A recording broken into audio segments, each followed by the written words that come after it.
बजे एक लग्जरी गाड़ी एक फार्म हाउस के बाहर आकर रुकी। उस गाड़ी में से दो लड़के बाहर निकले। उनमें से एक लड़का बोला, राजवीर, सही बंदे को ही उठाकर लाए हो ना? राजवीर बोला, हाँ शिवाय सर, आपने बलराज को किडनैप करने को ही कहा था और मैं बलराज को ही लेकर आया हूँ, पर है बहुत सख्त चाल।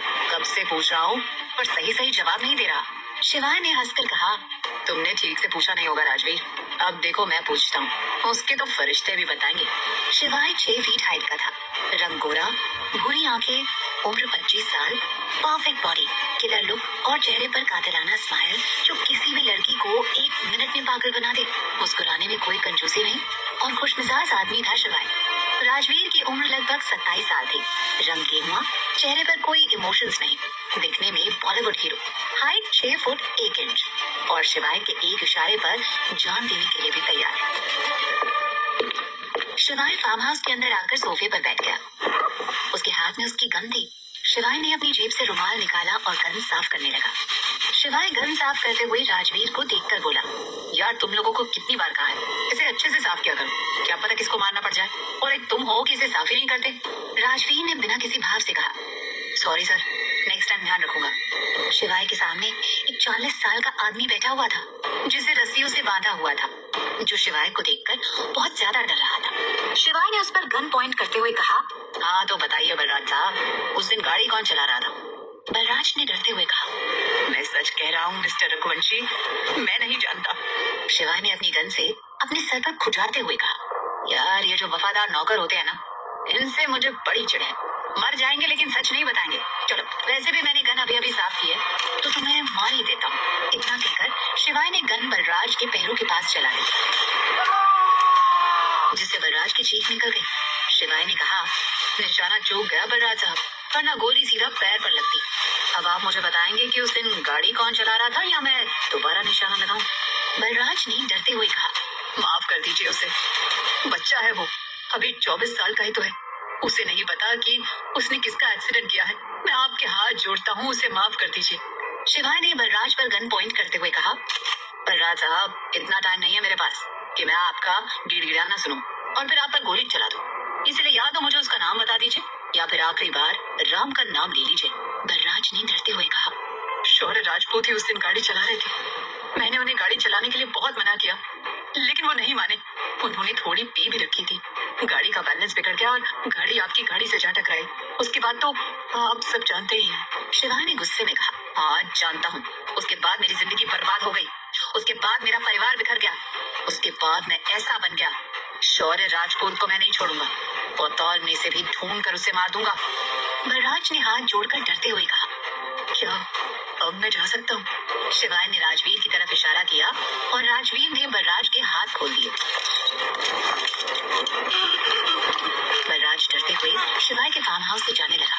तभी शिवाय ने पीछे से आवाज देकर कहा, बलराज साहब याद रखना, अगर मुझे पता चला कि ये इन्फॉर्मेशन गलत है तो तुम्हें गोली मारते हुए मेरा निशाना बिल्कुल भी नहीं चुकेगा। बलराज ने हाथ जोड़कर अपने डर को कंट्रोल करते हुए कहा, नहीं सर, इन्फॉर्मेशन गलत नहीं है। इतना कहकर बलराज वहां से चला गया। शिवाय ने राजवीर की तरफ देखकर गुस्से में कहा, राजवीर तैयारी कर लो, कल राजपूत हवेली जाएंगे, शौर्य राजपूत से मिलने।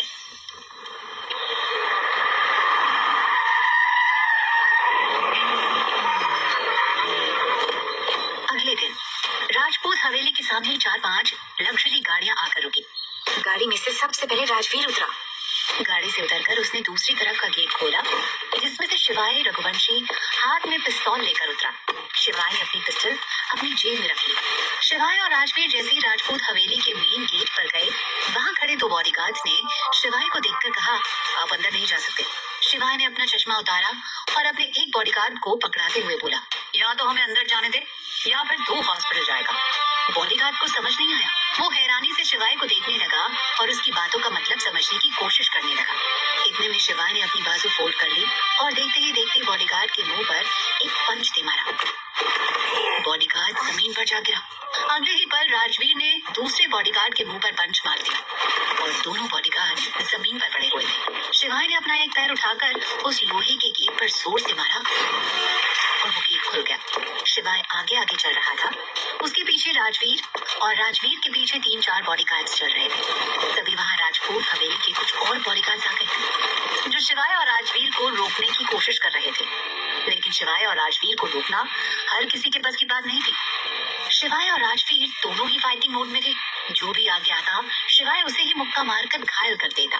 शिवाय जिसे भी मारता वो दोबारा नहीं उठता, और राजवीर भी अपनी बाजू फोल्ड करते हुए बॉडीगार्ड को मार रहा था। शिवाय के साथ आए हुए बॉडीगार्ड्स ही वहाँ आए बॉडीगार्ड से फाइट कर रहे थे। देखते ही देखते जितने भी बॉडीगार्ड शिवाय और राजवीर को रोकने आए थे, वो सब राजपूत हवेली के गार्डन में दर्द से पड़े हुए कर्रा रहे थे। शिवाय अपना हाथ झाड़ता हुआ बोला, बिना पिटे माने ही नहीं। इतना कहकर शिवाय आगे चलने लगा। शिवाय जिस एटीट्यूड और ऑरा के साथ राजपूत हवेली में एंटर कर रहा था, किसी ने भी उससे कुछ भी पूछने की हिम्मत नहीं की। शिवाय की पर्सनालिटी देखकर ही सब नौकर समझ गए कि ये कोई पावरफुल आदमी है। करीब 100 कदम का गार्डन पार करने के बाद शिवाय रघुवंशी राजपूत हवेली के मेन हॉल में आ गया। शिवाय रघुवंशी ने पूरी हवेली में नजर घुमाई और चिल्ला कर कहा, राणा साहब बाहर आइए। शिवाय की आवाज सुनते ही प्रताप हवेली के नौकर शिवाय रघुवंशी को देखने लगे। शिवाय रघुवंशी ने फिर से गुस्से में आवाज लगाई, राणा साहब बाहर आइए। राणा अभी तक बाहर नहीं आया था, तभी हवेली के बाहर से 17-18 साल की लड़की आई। शिवाय रघुवंशी का ध्यान उस लड़की पर गया। शिवाय की नजर उस लड़की पर ही ठहर गई। उस लड़की को देखकर शिवाय के दिल की धड़कनें थोड़ी सी बढ़ गई। उस लड़की की हाइट 5 फुट 4 इंच होगी, रंग दूध से भी गोरा। उस लड़की के गाल नेचुरल गुलाबी थे। उसकी मोटी मोटी आंखें, बड़ी बड़ी पलकें, चेहरे पर दुनिया भर की मासूमियत। लेकिन उस लड़की को देखकर लग रहा था कि जैसे वो बहुत डरपोक है। उसने हल्के पिंक कलर का जॉर्जेट का चूड़ीदार सूट पहना हुआ था।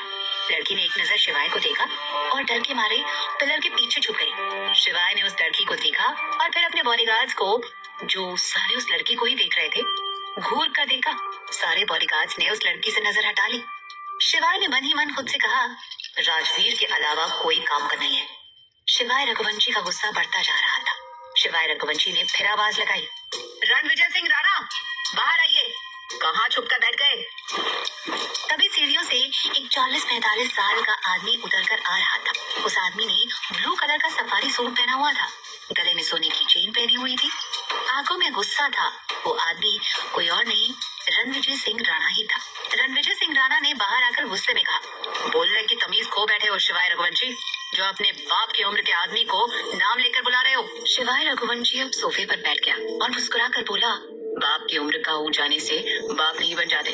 अगर इज्जत चाहिए तो इज्जत देनी पड़ती है। शिवाय रघुवंशी मुफ्त में किसी को कुछ नहीं देता। रणविजय सिंह राणा गुस्से में चिल्लाया, कहाँ मर गए सबके सब? शिवाय ने मुस्कुरा कर कहा, मिले थे मुझे बाहर, लेकिन मुझे रोक नहीं पाए। इतना कहकर शिवाय ने अपने पैर टेबल पर रखते हुए कहा, वो क्या है ना राणा, शेर कुत्तों के रोकने से रुकते नहीं है, और तुम्हारे वो कुत्ते बाहर गार्डन में अधमरे पड़े हुए हैं। रणविजय ने गुस्से में चिल्ला कर कहा, क्यों आए हो यहाँ? शिवाय फिर से मुस्कुरा कर बोला, अरे राणा साहब चिल्लाइए मत, बीपी हाई हो जाएगा, उम्र भी हो गई है, थोड़ा आराम से बोलिए। मैं यही हूँ बिल्कुल आपके सामने, और मुझे सुनाई भी बिल्कुल ठीक ठाक देता है। अरे बैठिए राणा साहब, खड़े होकर बातें कहाँ होती हैं? बैठ जाइए, फिर तसल्ली से बात करते हैं। रणविजय सिंह राणा ने शिवाय रघुवंशी के सामने बैठते हुए गुस्से में पूछा, राजपूत हवेली क्यों आए हो? शिवाय रघुवंशी ने मुस्कुराते हुए कहा, जानता हूँ तुम्हारे घर में एक जवान बेटी है और मेरे 2 भाई भी हैं जो बहुत स्मार्ट हैं, लेकिन मैं उनका रिश्ता लेकर नहीं आया हूँ।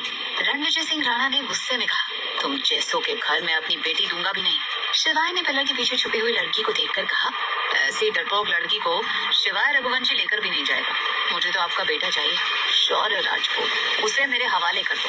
रणविजय सिंह राणा कुर्सी से उठकर गुस्से में बोला, तुम्हें लगता है कि मैं तुम्हारी धमकी से डर जाऊंगा और शौर्य को तुम्हारे हवाले कर दूंगा? वो मेरा बेटा है और मैं अपने बेटे को तुम जैसे भेड़िए के हवाले नहीं करूंगा। शिवाय रघुवंशी ने हंसते हुए कहा, तुम्हारा बेटा? मैंने तो सुना है वो शारदा और सोमदत्त राजपूत का बेटा है। तुम तो उन दोनों भाई बहन के फूफा जी हो, जिसने इन दोनों भाई बहन को पाला है। नौकर से ज्यादा हैसियत नहीं है तुम्हारी इस हवेली में। राणा ने गुस्से में कहा, शिवाय रघुवंशी जुबान पर लगाम लगाओ। शिवाय ने अपनी बंदूक टेबल पर रखते हुए कहा, राणा मैंने साबित कर दिया कि शौर्य तुम्हारा बेटा नहीं है, अब चुपचाप शौर्य को मेरे हवाले कर दो। राणा भी गुस्से में बोला, और अगर ना करूं तो क्या करोगे तुम? शिवाय उठा और उसने अपनी गन उठाकर हवेली की हर जलती हुई लाइट को शुरू कर दिया। घर के के जितने नौकर थे सबने अपने कानों पर हाथ रख लिया और आंखें बंद कर ली।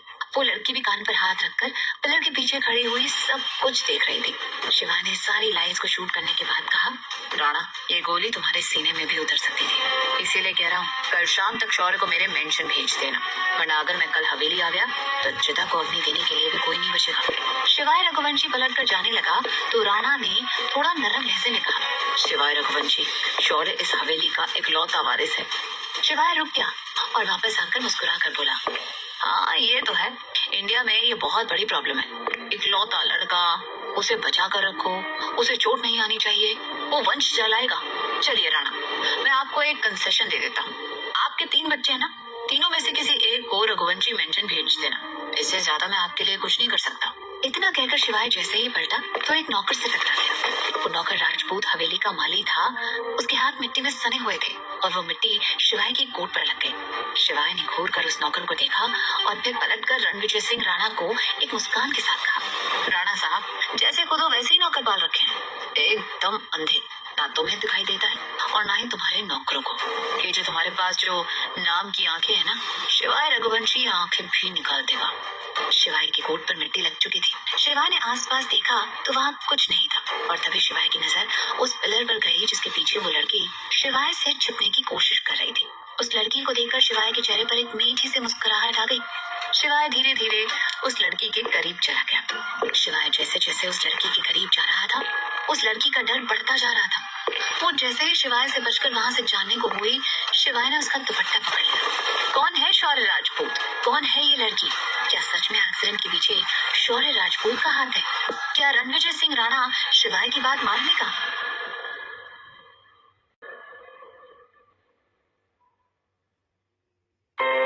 जैसे ही शिवाय ने उस लड़की का दुपट्टा पकड़ा, उस लड़की का कांपना शुरू हो गया। वो शिवाय से बहुत डर रही थी। उसकी आंखों में डर साफ देखा जा सकता था। शिवाय उसके दुपट्टे से अपनी कोट पर लगी मिट्टी को साफ करने लगा।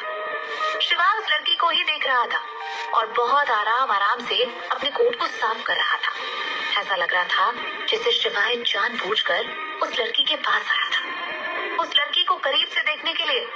जहाँ शिवाय की नजर उस लड़की पर ही टिकी हुई थी, वहीं वो लड़की बुरी तरीके से कांप रही थी। शिवाय उस लड़की को देखकर मन ही मन बोला, बाप तो खाने को दौड़ता है और ये एक नंबर की डरपोक है। उस लड़की का नाम आर्या था। शिवाय ने आर्या के गालों को छुआ, जिससे आर्या अंदर तक कांप गई। शिवाय अपनी उंगलियां फोल्ड करके आर्या के गालों को छू रहा था और रणविजय सिंह राणा को देख रहा था। राणा की आंखों में खून उतर आया, लेकिन शिवाय के चेहरे पर एक मुस्कुराहट थी। शिवाय ने एक तंज भरी मुस्कान के साथ राणा को देखकर कहा, समझ रहे हो ना रणविजय, मैं क्या कहने की कोशिश कर रहा हूँ? कल तक का टाइम है तुम्हारे पास। शौर्य को मेरे पास भेज देना, वरना शिवाय की कोई हद नहीं। इतना कहकर शिवाय ने आर्या के गालों को अपने हाथों में भर लिया और आर्या के फूले हुए गाल पिचक गए। शिवाय आर्या की आंखों में देख रहा था और आर्या डर के मारे कांप रही थी। जैसे ही शिवाय ने आर्या के गालों को छोड़ा, वो वहां से डर के मारे भागते हुए चली गई। वो भाग रही थी कि तभी उसके पैरों में कांच का टुकड़ा चुभ गया और उसके पैर से खून आने लगा। लेकिन वो रुकी नहीं, बस भागते भागते कमरे के अंदर चली गई। पर शिवाय ये नोटिस करके भी नोटिस नहीं करना चाहता था। शिवाय जाते हुए अचानक पलटकर रणविजय सिंह राणा को देखकर उंगली दिखाते हुए बोला, मेरी बात मानने के अलावा तुम्हारे पास ऑप्शन नहीं है राणा साहब, इसलिए कल शाम शौर्य को राजपूत हवेली भेज देना। इतना कहकर शिवाय वहां से चला गया। रघुवंशी मेंशन। रात का वक्त। शिवाय रघुवंशी अपने कमरे में खड़ा एक बड़े से फ्रेम को निहार रहा था, जिसमें शिवाय रघुवंशी की पूरी फैमिली थी। एक हंसता खेलता परिवार जिसे शौर्य राजपूत ने बर्बाद कर दिया था। शिवाय रघुवंशी के हाथ में ड्रिंक का ग्लास था और आंखों में गुस्से के साथ थोड़ी सी आंसू। शिवाय ने ड्रिंक की सिप लेकर कहा, शौर्य राजपूत, तुम्हें तो इस दुनिया से जाना होगा। तुमने मेरा हंसता खेलता परिवार बर्बाद कर दिया। तुम्हें तो मैं तुम्हारे परिवार के पास रहने नहीं दूंगा। जॉन से मार दूंगा तुम्हें। तुम्हें जीने का हक नहीं है। तभी पीछे से राजवीर आया और बोला, सर, वो लड़की भी भाग गई। शिवाय ने पलटकर राजवीर को देखा और गुस्से में बोला, विराज, विराज क्या करूं मैं तेरा? राजवीर, विराज के लिए कोई दूसरी लड़की हायर कर दो। राजवीर ने कहा, विराज सर किसी को अपने नजदीक ही नहीं आने देते, अपने सारे काम दीनू काका से ही कहकर करवा लेते हैं। शिवाय ने गहरी सांस लेकर पूछा, रिया की बहन का कुछ पता चला? राजवीर ने कहा, बस इतना ही पता चला कि ये हॉस्टल से भाग गई थी, उसके बाद वो कहाँ गई किसी को नहीं पता, हम ढूंढने की कोशिश कर रहे हैं। शिवाय ने गुस्से में ड्रिंक का गिलास दीवार पर मारकर कहा, रिया मुझे मरते हुए एक रिस्पॉन्सिबिलिटी देकर गई थी, मैं उसे भी नहीं निभा पाया। शौर्य राजपूत, तुम्हें जीते जी नर्क दिखाऊंगा। शिवाय ने फिर राजवीर की तरफ देखकर कहा, जब तक रिया की बहन मिल नहीं जाती ढूंढते रहो। राजवीर ने कहा, सर थोड़ी मुश्किल है, क्योंकि हमारे पास रिया की बहन की ना तो कोई फोटो है ना उसका नाम पता है, ऐसे में किसी को ढूंढना मुश्किल है। शिवाय ने गुस्से में कहा, राजवीर फोटो नहीं है तो ढूंढो, रिया के घर में ढूंढो, रिया के फ्रेंड सर्कल में पूछो, लेकिन मुझे रिया की बहन ढूंढ कर दो। राजवीर ने ओके सर कहा और चला गया। रघुवंशी इंडस्ट्रीज। एक लड़का जल्दी जल्दी तेज कदमों से कॉरिडोर से होता हुआ जा रहा था और फिर उसने कैबिन का गेट खोला। उसके सामने एक और लड़का बैठा था। उस लड़के ने अपनी आंखें बंद की हुई थी। उसकी टेबल पर 4 बियर की बोतल रखी हुई थी। देखकर ही पता चल रहा था कि उस लड़के ने 4 बियर की बोतल गटक ली थी। वो लड़का कोई और नहीं, शिवाय का जुड़वा भाई दिव्यांश था। दिव्यांश दिखने में शिवाय जैसा ही था, लेकिन शिवाय से ज्यादा डिसेंट।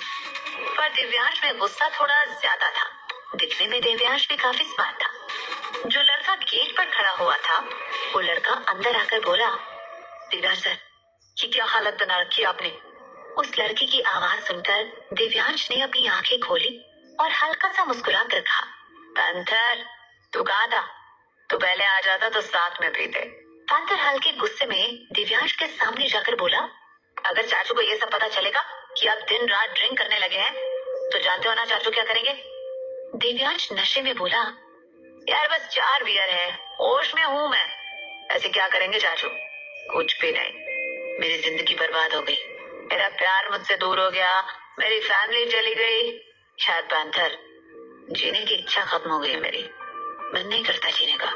पैंथर बेबस नजरों से दिव्यांश को ही देख रहा था और तभी दिव्यांश कुर्सी से उठकर बोला, चल यार घर चलते हैं। पर घर जाकर क्या करेंगे?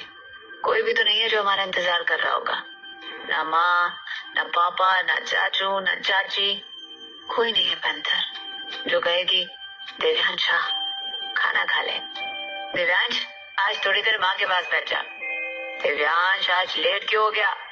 कोई नहीं है, कोई भी नहीं है, फिर भी घर जाना पड़ता है। दिव्यांश जैसे ही चला वो लड़खड़ा गया। दिव्यांश गिरता उससे पहले ही पैंथर ने दिव्यांश को संभाल लिया। पैंथर दिव्यांश को संभालता हुआ ऑफिस से बाहर ले आया। पैंथर ने दिव्यांश को गाड़ी में बैठाया और खुद ड्राइविंग सीट पर बैठ गया।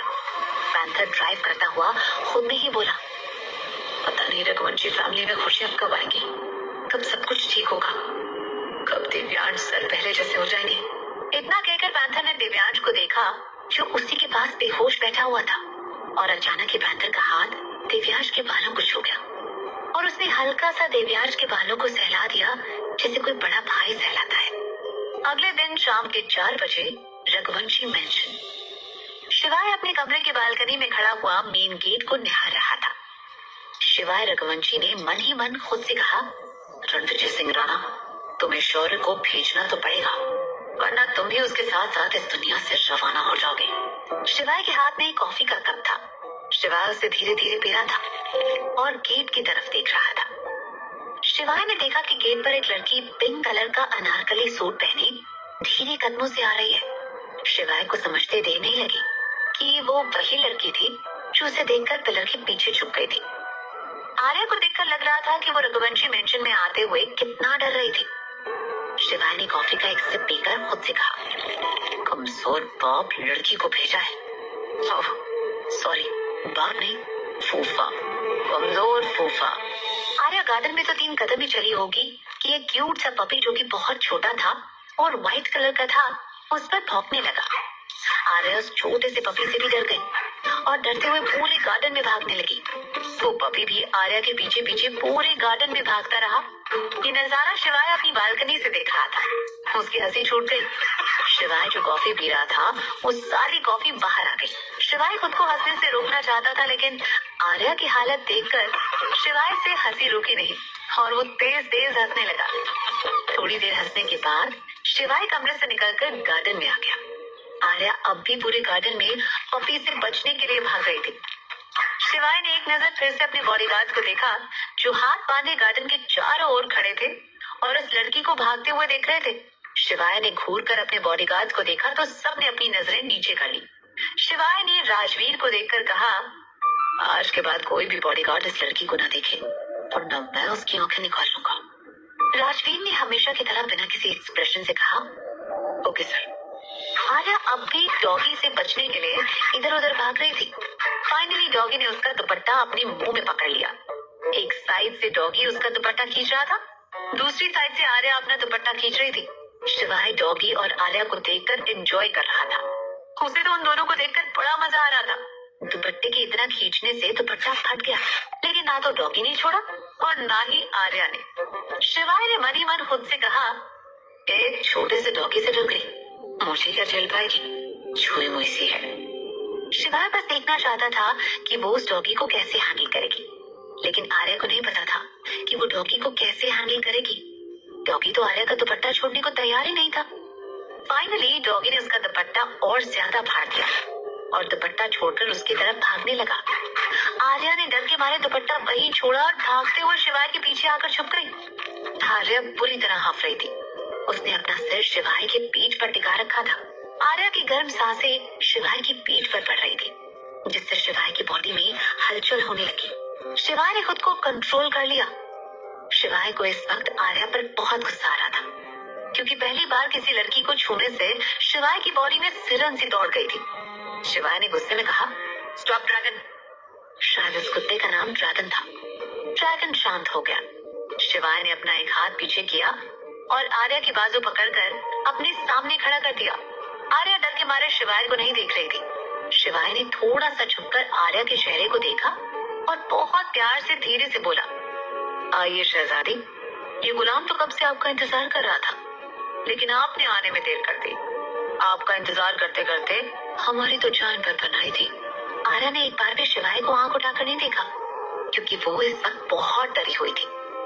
शिवाय ने आर्या को ऊपर से नीचे तक स्कैन करके हल्के गुस्से में कहा, तो तुम्हारे सो-कॉल्ड बाप ने मेरा टॉर्चर सहने के लिए तुम्हें भेजा है? आर्या ने धीरे से हामी करते हिला दी। शिवाय ने और ज्यादा गुस्से में कहा, तुम्हें लगता है कि तुम मेरा टॉर्चर सह सकती हो? सह पाओगी मेरा टॉर्चर? ठीक है, देखते हैं शौर्य राजपूत की बहन में कितनी हिम्मत है। शिवाय आर्या के चारों ओर घूमते हुए बोला, नाम क्या है तुम्हारा? लेकिन वो लड़की कुछ नहीं बोली, चुपचाप डरी सहमी सी खड़ी रही। शिवाय ने इस बार थोड़ा सख्ती से पूछा, तुमसे पूछ रहा हूँ, नाम क्या है तुम्हारा? वो लड़की अब भी कुछ नहीं बोली, चुपचाप खड़ी रही। शिवाय गुस्से में चिल्लाता हुआ बोला, नाम क्या है तुम्हारा? वो लड़की एकदम से डर गई और तभी राजवीर बोला, आर्या नाम है, आर्या राजपूत। शिवाय ने राजवीर की ओर देखकर कहा, तुमसे तो नहीं पूछा, खैर छोड़ो। शिवाय ने आर्या को सुलगती हुई आंखों से देखते हुए कहा, तुम तो छोटी सी छुई मुई सी हो, तुम्हें ज्यादा टफ काम नहीं दूंगा। आज तुम सबके लिए खाना बनाओ। आर्या शिवाय की बात सुनकर अंदर जाने लगी। तभी शिवाय ने आर्या का हाथ पकड़ लिया। शिवाय ने जैसे ही आर्या का हाथ पकड़ा, आर्या के रोंगटे खड़े हो गए। घबराहट के मारे उसकी तो जैसे सांसें ही रुक गई। शिवाय ने आर्या का हाथ पकड़ा तो फील किया कि आर्या छुई मुई सी, सॉफ्ट सी और नाजुक सी है, जैसे अगर वो उसे कसकर पकड़ लेगा तो उसकी हड्डी टूट जाएगी। शिवाय ने आर्या का हाथ छोड़ दिया। उसने आर्या के हाथ की तरफ देखा तो हाथ पर उंगलियों के निशान बन गए थे। शिवाय ने मन ही मन खुद से कहा, प्यार से पकड़ा तो छुई मुई की ये हालत है, कहीं गुस्से में पकड़ लिया तो हड्डी टूटकर हाथ में आ जाएगी। शिवाय ने फिर आर्या की तरफ देखकर गुस्से में लेकिन धीरे से कहा, किचन में जाने की जरूरत नहीं है, खाना तो तुम गार्डन में बनाओगी। फिर शिवाय ने राजवीर को देखकर कहा, समझा दो इसे खाना कैसे बनाना है। इतना कहकर शिवाय फिर से अपने कमरे में चला गया। कौन है दिव्यांश की हालत का जिम्मेदार? क्या शिवाय को आर्या पर तरस आएगा? क्यों भेजा रणविजय सिंह राणा ने आर्या को? राजवीर ने आर्या को इशारा किया और आर्या राजवीर के पीछे पीछे चली गई। राजवीर उसे गार्डन की दूसरी तरफ ले गया जहाँ सर्वेंट क्वार्टर बने हुए थे। उन्हीं में से एक कमरे में बहुत बड़े बड़े बर्तन रखे हुए थे। राजवीर ने आर्या से कहा, इन्हीं बर्तनों में खाना बनाना है, इन्हें साफ कर लो और गार्डन में एक चूल्हा बना लो। उसी में तुम्हें 50 लोगों का खाना बनाना है। इस मैंशन में टोटल 20 बॉडीगार्ड्स हैं और 30 नौकर। सबका खाना तुम्हें ही बनाना है, समझ गई?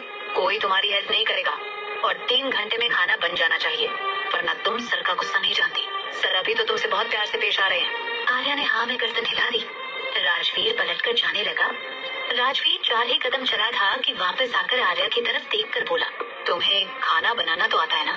आर्या ने राजवीर की तरफ एक नजर देखा और ना में गर्दन हिला दी। आर्या की गर्दन देखकर राजवीर थोड़ा सा टेंशन में आकर बोला, अब इसे शिवाय के गुस्से से कौन बचाएगा? राजवीर ने अपने फोन से एक वीडियो निकाली और आर्या को दिखाते हुए कहा, ये देखो, इस वीडियो में जैसा दिखाया है वैसे ही तुम खाना बना देना। आर्या ने 20-25 मिनट तक वीडियो देखी और तब तक राजवीर हाथ बांधे बिना किसी इमोशन के खड़ा रहा। राजवीर ने कहा, समझ गई? आर्या ने फिर से हाँ में गर्दन हिला दी। राजवीर वहाँ से चला गया। आर्या ने बर्तनों को देखकर मन ही मन खुद से कहा, आर्या, घर में 30 नौकर और 20 बॉडीगार्ड है, लेकिन खाना तुझे ही बनाना है, वो भी 50 लोगों का। चल लग जा काम पर। तू अच्छे से काम करेगी तो ये शौर्य भैया को कुछ नहीं कहेंगे, फिर सब ठीक हो जाएगा। फूफा जी ने कहा था ना कि जो वो लोग बोले वो करना है। आर्या वो बड़े बड़े बर्तन जैसे तैसे खींचकर उठाकर सरकाकर गार्डन तक लेकर आई। सारे बर्तन गंदे थे। आर्या ने वो सारे बर्तन साफ किए। बर्तन साफ करते हुए जो आर्या की हालत थी, उस हालत को देखकर किसी को भी आर्या पर प्यार आ जाता। शिवाय रघुवंशी बालकनी में खड़ा हुआ आर्या को देख रहा था। आर्या को देखकर शिवाय के दिल में बिल्कुल भी तरस पैदा नहीं हुआ, बल्कि वो तो सोच रहा था कि ये छुई मुई सी टास्क कंप्लीट कैसे करेगी। आर्या ने सारे बर्तन साफ करके एक साइड में रखे और ईंट का चूल्हा बना दिया। खाना बनाने में जिस जिस सामान की जरूरत थी, राजवीर ने नौकरों से कहकर सारा सामान गार्डन में रखवा दिया था। आर्या ने फिर सब्जी उठाई और उसे काटना शुरू किया। सब्जी काटते हुए आर्या के हाथ में बहुत सारे कट लग गए थे, लेकिन वो रुकी नहीं। बस वो किसी तरह खाना बनाने लगी। शिवाय उसे बालकनी से देख रहा था। शिवाय के मन में उसके लिए थोड़ा भी प्यार नहीं पनपा, बल्कि उसे देखकर शिवाय को हंसी आ रही थी।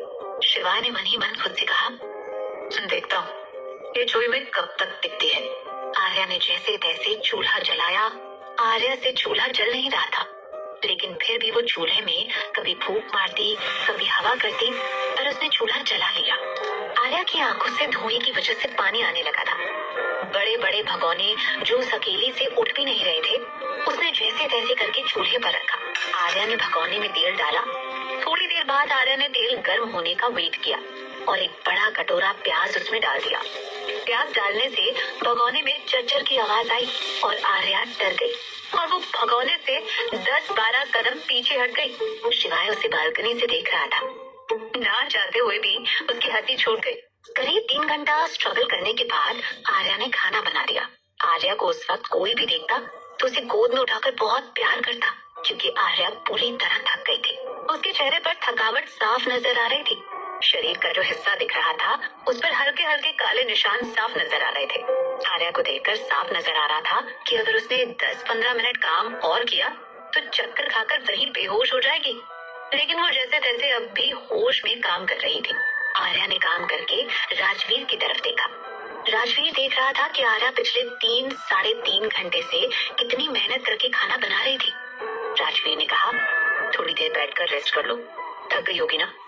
आर्या ने बहुत मासूम से बच्चे की तरह हाँ में गर्दन हिलाई और गार्डन में पड़े हुए बेंच पर बैठ गई। आर्या पूरी तरह थकी हुई थी, इसलिए बैठते ही 2-3 सेकंड में सो गई। शिवाय रघुवंशी पिछले कई घंटों से आर्या को बालकनी से देख रहा था। शिवाय बालकनी से नीचे उतर आया। उसने राजवीर को देखकर कहा, उठाओ इसे। राजवीर ने आज तक शिवाय का कोई भी ऑर्डर मना नहीं किया था, लेकिन आज उसका मन था कि वो कह दे कि सर आर्या को सोने दीजिए, वो पिछले कई घंटों से बहुत मेहनत कर रही है। राजवीर हाथ बांधे खड़ा रहा। राजवीर ने शिवाय को जवाब नहीं दिया। शिवाय ने फिर थोड़ा गुस्से में कहा, राजवीर सुनना बंद हो गया क्या? उठाओ इस छुई को। मैं इस लड़की पर तरस नहीं खा सकता। इसके भाई ने मेरे परिवार पर तरस नहीं खाया तो मैं क्यों खाऊं? राजवीर उठा दो इसे, वरना मैं अपने तरीके से उठा दूंगा। राजवीर उस बेंच पर आया जहाँ आर्या सो रही थी। आर्या सोते हुए कितनी प्यारी और मासूम लग रही थी। कोई भी उसे देख ले तो उसकी हिम्मत ना हो उसे जगाने की, बल्कि उसे बड़े प्यार से गोद में उठाकर बेड पर लेटा दे ताकि वो बेड पर आराम से सो सके। राजवीर ने अपने मोबाइल में कुछ चेक किया और फिर हिम्मत करते हुए आर्या के पैरों पर हाथ लगाकर बोला, आर्या उठो, उठो आर्या, उठो, देखो सर तुम्हें बुला रहे हैं। लेकिन आर्या तो गधे घोड़े भेजकर सोई थी, वो उठ ही नहीं रही थी। राजवीर एक बार शिवाय को देखता और फिर उसे उठाने की कोशिश करता। राजवीर ने फिर कहा, लिटिल गर्ल उठो, लिटिल गर्ल उठो। लेकिन आर्या तो बहुत गहरी नींद में सो रही थी। शिवाय का गुस्सा बढ़ता जा रहा था। शिवाय ने कहा, अगर राजवीर तुम इसे इतने प्यार से जगाओगे तो पूरी रात इसे जगा नहीं पाओगे। शिवाय आर्या के पास गया और उसकी बाजू पकड़कर उठाते हुए बोला, ए सुनो, उठो, जंग लड़कर नहीं आई हो जो इतना सो रही हो। आर्या ने बड़ी मुश्किल से आंखें खोली और प्यारा सा फेस बनाकर शिवाय को देखा, जैसे कह रही हो प्लीज सोने दीजिए।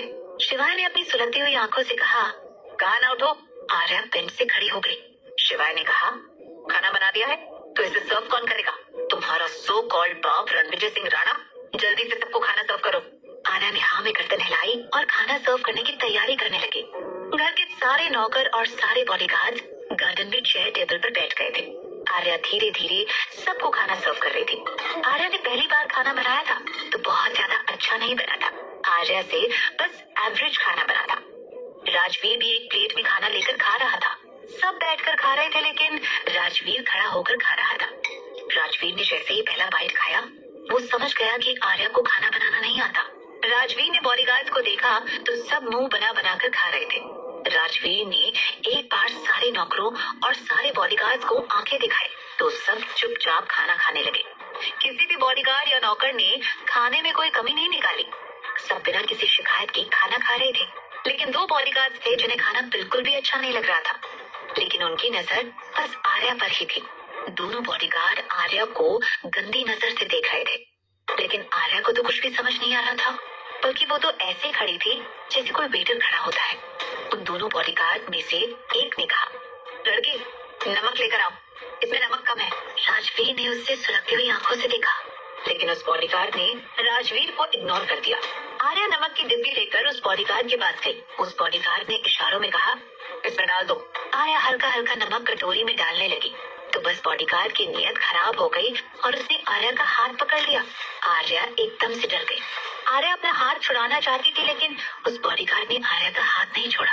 आर्या डर के मारे दूसरे हाथ से बॉडीगार्ड के हाथ को मारने लगी, लेकिन बॉडीगार्ड के चेहरे पर एक डेविल स्माइल थी। दूसरे बॉडीगार्ड ने कहा, छोड़ दे, सर ने राजवीर को वार्न किया है कि अगर कोई भी बॉडीगार्ड इस लड़की को आंख उठाकर देखेगा तो उसकी आंखें निकाल देंगे। छोड़ दे इसे, रात को देखेंगे इसकी खूबसूरती, अभी तो छोड़ दे। उस बॉडीगार्ड ने आर्या का हाथ छोड़ दिया। आर्या का हाथ जब बॉडीगार्ड ने पकड़ा तो राजवीर ने नहीं देखा था, क्योंकि राजवीर का फोन बज रहा था। वो अपना फोन लेकर गार्डन की दूसरी साइड चला गया था। सबको खाना सर्व करने के बाद आर्या साइड में खड़ी हो गई। शिवाय जो किसी से फोन पर बातें करते हुए गार्डन में चक्कर लगा रहा था, फोन कट करने के बाद उसकी नजर आर्या पर गई। शिवाय आर्या के सामने आकर खड़ा हो गया। शिवाय आर्या को गुस्से से देख रहा था। आर्या ने एक नजर शिवाय को देखा, फिर चुपचाप नजर झुकाकर खड़ी रही। शिवाय ने आर्या को देखकर कहा, अब मुझे भी सर्व कर दो, मैं अपने कमरे में जा रहा हूँ, खाना वहीं ले आना। आर्या ने हाँ में गर्दन हिलाई और एक प्लेट ली और उसमें खाना सर्व कर दिया। आर्या जैसे ही मेंशन के अंदर जाने लगी तभी राजवीर ने उसे रोकते हुए कहा, लिटिल गर्ल रुको, मेरे पास आओ। आर्या खाना की प्लेट लेकर राजवीर के पास चली गई। राजवीर ने सब्जी में थोड़ा सा नमक ऐड किया, रायते में थोड़ी प्याज काट कर डाली और सलाद में थोड़ा नींबू निचोड़ दिया। राजवीर ने फिर बिना किसी इमोशंस के कहा, लिटिल गर्ल अब जाओ। आर्या ने हाँ में गर्दन हिला दी और मेंशन के अंदर चली गई। आर्या को नहीं पता था कि शिवाय रघुवंशी का कमरा कौन सा है। मेंशन बहुत बड़ा था। आर्या हॉल में खड़ी होकर बस मेंशन को ही देख रही थी। राजपूत हवेली से 5 गुना बड़ा था रघुवंशी मेंशन। आर्या मन ही मन सोच रही थी कि शिवाय रघुवंशी का कमरा कौन सा होगा। तभी उसके कानों में जोरदार आवाज पड़ी, ए छोकरी, यहाँ खड़ा हूँ मैं, यहाँ है मेरा कमरा। आर्या ने फिर से पूरे मेंशन में नजर घुमाई तो उसे लेफ्ट साइड में ऊपर की तरफ शिवाय रघुवंशी दिखाई दिया। आर्या सीढ़ियां ढूंढने लगी। उसे तो हॉल में कहीं भी सीढ़ियां नजर नहीं आ रही थी। शिवाय ने ऊपर से कहा, सीढ़ियां बैक साइड में है, यहाँ लिफ्ट है, वो देखो, उस तरफ लिफ्ट में जाओ और फर्स्ट फ्लोर का बटन प्रेस करो। आर्या ने हाँ में गर्दन हिलाई और प्लेट लेकर लिफ्ट की तरफ चली गई। आर्या ने लिफ्ट में जाकर बटन प्रेस किया और लिफ्ट फर्स्ट फ्लोर पर आ गई। आर्या फिर शिवाय के कमरे की तरफ चली गई। आर्या ने जैसे ही शिवाय के कमरे में पैर रखा तो उसकी नजर कमरे में ही ठहर गई। कमरा बहुत बड़ा था, बहुत सुंदर, हर चीज तरीके से रखी हुई थी। पूरे कमरे में नेवी ब्लू और व्हाइट कलर के कॉम्बिनेशन से पेंट किया गया था, जो बहुत ही डिसेंट लुक दे रहा था। आर्या तो बहुत देर तक कमरा ही देखती रही। तभी उसके कानों में एक आवाज पड़ी, अगर मेरे कमरे को नजर भर कर देख लिया हो तो मुझे खाना दे दो। आर्या ने पलट कर देखा तो शिवाय रघुवंशी उसके पीछे ही खड़ा था। शिवाय को देखकर आर्या एक बार फिर डर गई। वो जमीन में देखने लगी। उसे शिवाय की आंखों से बहुत डर लगता था। शिवाय आर्या के चारों ओर घूमता हुआ बोला, छुई मुई, मुझे देखो। आर्या डरते हुए शिवाय को देखने लगी तो शिवाय ने फिर कहा, माना मैं बहुत हैंडसम हूँ, अपने खानदान में सबसे ज्यादा हैंडसम। इसका मतलब ये नहीं कि तुम मुझे ऐसे घूर कर देखोगी। तुम्हें नहीं लगता तुम्हारी एज के हिसाब से मैं तुमसे कुछ ज्यादा ही बड़ा हूँ? तुम्हें देखकर लगता है तुम 17 या 18 साल की होगी और मैं 26 साल का होने वाला हूँ, तो मैं तुमसे 7-8 साल बड़ा हुआ। आर्या तो बस शिवाय को बिना किसी भाव के देख रही थी। शिवाय ने आगे कहा, मुझे देखना हो गया हो तो खाना टेबल पर रख दो। आर्या ने हाँ में गर्दन हिलाई और खाना टेबल पर रख दिया। आर्या शिवाय का विरोध क्यों नहीं करती? राजवीर कब तक आर्या की हेल्प करेगा? क्या बॉडीगार्ड की गंदी नजर आर्या को बर्बाद कर देगी?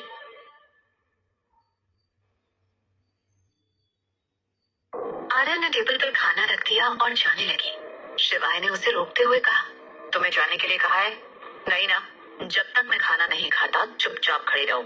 शिवाय खाना खाने लगा। शिवाय खाना खाते ही समझ गया कि आर्या ने पहली बार खाना बनाया है, लेकिन पहली बार भी काफी हद तक अच्छा बनाया है। शिवाय खाना खाते हुए बोला, तुमने खाना खाया? आर्या ने ना में गर्दन हिला दी। शिवाय बोला, मुंह से बोलो, पिछले 4 घंटे से तुम्हारी ये गर्दन ही देख रहा हूँ, जो कभी हाँ में मटकती है और कभी ना में। आर्या कुछ नहीं बोली और चुपचाप खड़ी रही।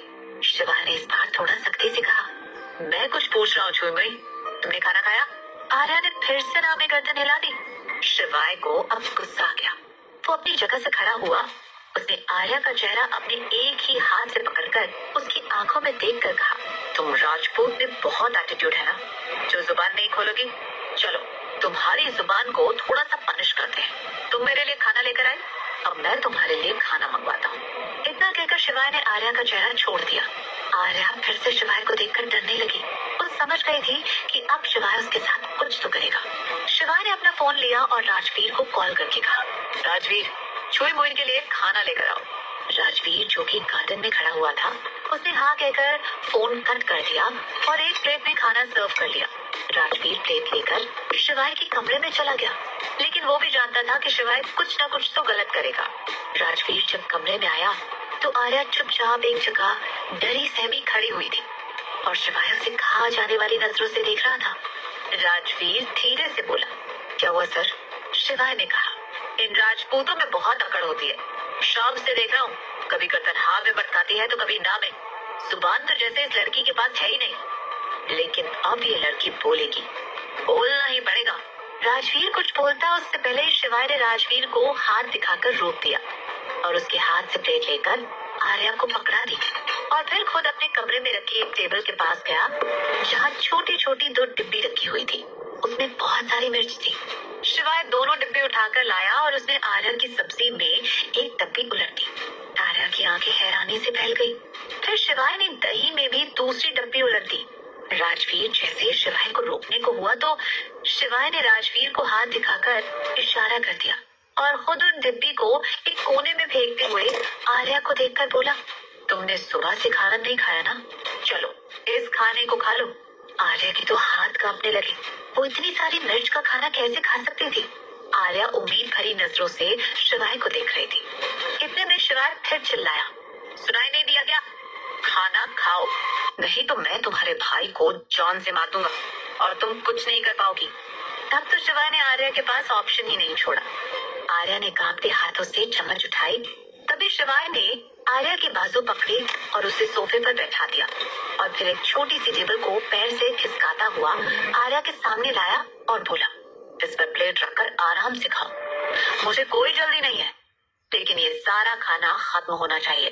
तुम्हारे गले से आवाज नहीं निकलती ना, अब निकलेगी। राजवीर बोला। शिवाय सर, बहुत हुआ, गलती इसकी नहीं शौर्य की है। शिवाय ने कहा, गलती तो मेरे माँ बाप की भी नहीं थी, मेरे चाचा चाची की भी नहीं थी, मेरे भाई की भी नहीं थी, रिया की भी नहीं थी, लेकिन फिर भी उन्हें सजा मिली ना, और इतनी भयानक सजा मिली कि वो लौट कर नहीं आए। शुक्र मना कम से कम इस शौर्य की बहन को जिंदा तो रख रहा हूँ, वरना अब तक मार कर अपने ही गार्डन में गाड़ चुका होता। आर्या ने एक बार फिर उम्मीद भरी नजरों से राजवीर और शिवाय को देखा। राजवीर तो मुंह घुमाकर खड़ा हो गया। वो आर्या को ऐसे नहीं देख सकता था। वो ये भी जानता था कि शिवाय रुकने वाला नहीं है, चाहे उससे कितना भी समझा लो। इतने में शिवाय फिर चिल्लाया, छुई मोई सुनाई नहीं देता, खाना खाओ। आर्या अपने कांपते हाथों से उस मिर्च वाले खाने को खाने लगी। जैसे ही आर्या ने पहला निवाला खाया, उसकी आंखें लाल हो गई। उसे पानी चाहिए था। उसने जैसे ही अपना हाथ पानी के गिलास के लिए बढ़ाया, शिवाय ने पानी का गिलास उठाकर जमीन पर फेंक दिया और फिर आर्या को देखकर बोला, तुमने बचपन में नहीं पढ़ा कि खाना खाते हुए बीच में पानी नहीं पीते? चलो खाना खत्म करो। आर्या कांपते हाथों से उस खाने को खाने लगी।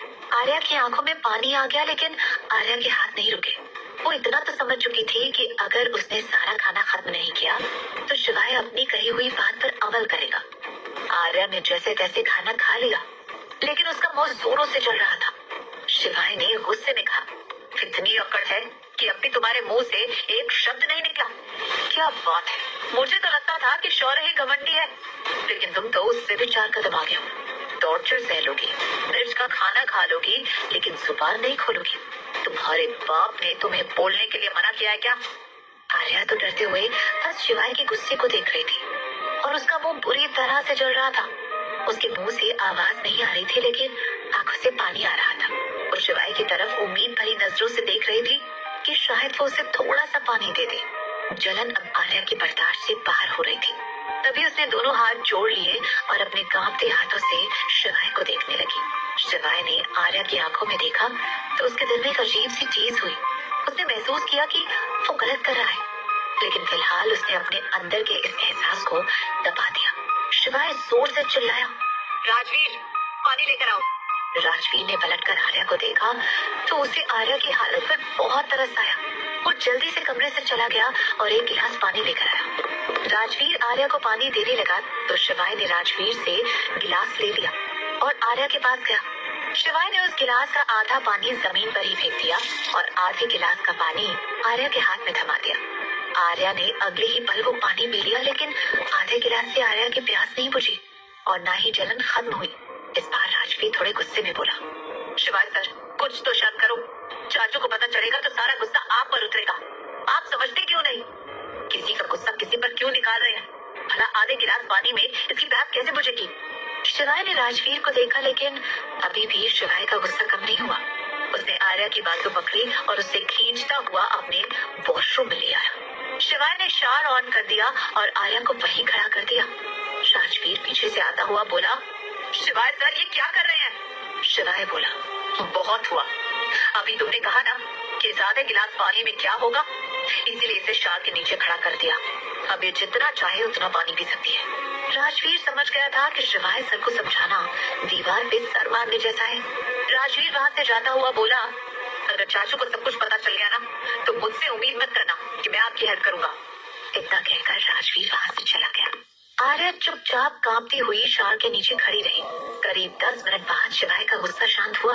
उसने फिर से आर्या की बाजू पकड़ी और उसे कमरे में लेकर आया। शिवाय ने अलमारी खोली, उसमें से एक टॉवल निकाला और आर्या की तरफ फेंकते हुए कहा, पोंछो खुद को। आर्या टॉवल से अपने हाथ पैर पोंछने लगी। अगले ही पल शिवाय के चेहरे पर एक मुस्कुराहट आ गई। वो फिर से अपनी जगह पर बैठकर खाना खाने लगा। ऐसा लग रहा था जैसे शिवाय को गुस्सा आया ही नहीं था, बल्कि वो तो बहुत नॉर्मल बिहेव कर रहा था। शिवाय का गुस्सा भी हवा के झोंके जैसा था, आता था, शिवाय को झंझोड़ता था और फिर चला जाता था। आर्या ने अब खुद को टॉवल से पोंछ लिया था और वो चुपचाप खड़ी थी। तभी शिवाय ने उसे अपने पास आने का इशारा किया। आर्या डरते डरते शिवाय के पास जाकर खड़ी हो गई। शिवाय ने नजर उठाकर आर्या को देखा तो उसकी नजर फिर से आर्या पर ठहर गई। आर्या का गोरा रंग, गीले बाल शिवाय के दिल में हलचल पैदा कर रहे थे। शिवाय ने एक बार फिर अपनी फीलिंग्स को मार दिया। शिवाय खाना खाता रहा और आर्या चुपचाप उसके पास खड़ी रही। शिवाय ने आर्या को देखकर कहा, मेरे लिए पानी लेकर आओ। आर्या नीचे गई और शिवाय के लिए गार्डन में से पानी लेकर आई, क्योंकि उसे इतने बड़े मेंशन में पता ही नहीं था कि किचन कहाँ है। इसलिए राजवीर ने नौकर से कहकर गार्डन में जो पानी रखवाया था उसी में से वो पानी लेकर आ गई। आर्या ने पानी का गिलास शिवाय की तरफ बढ़ा दिया। शिवाय की नजर आर्या की कलाई पर गई, जिस पर उंगलियों के निशान थे। शिवाय ने पानी का गिलास पकड़ा और आर्या से कहा, अपने दोनों हाथ आगे करो। आर्या ने किसी मासूम से बच्चे की तरह अपनी दोनों हथेलियां शिवाय के सामने कर दी। आर्या इस वक्त इतनी मासूम लग रही थी कि किसी को भी प्यार आ जाए, लेकिन यहाँ बात शिवाय की थी। शिवाय ने नोटिस किया कि आर्या के दोनों हाथों पर उंगलियों के निशान हैं। शिवाय को याद आया कि उसने तो छुई मुई का लेफ्ट हैंड पकड़ा था, तो राइट हैंड पर किसकी उंगलियों के निशान है? शिवाय ने मन ही मन गुस्से में खुद से कहा, इस मेंशन में किसकी इतनी हिम्मत हो गई कि इस लड़की का हाथ पकड़ ले। शिवाय ने आर्या से कहा, जाओ यहाँ से, गार्डन को साफ करो। राजपूत हवेली। रणविजय सिंह राणा गुस्से में इधर उधर चक्कर लगा रहे थे। बलराज हाथ बांधे खड़ा हुआ था। करीब 10 मिनट बाद बलराज बोला, क्या बात है राणा साहब, आप किसके लिए परेशान हो?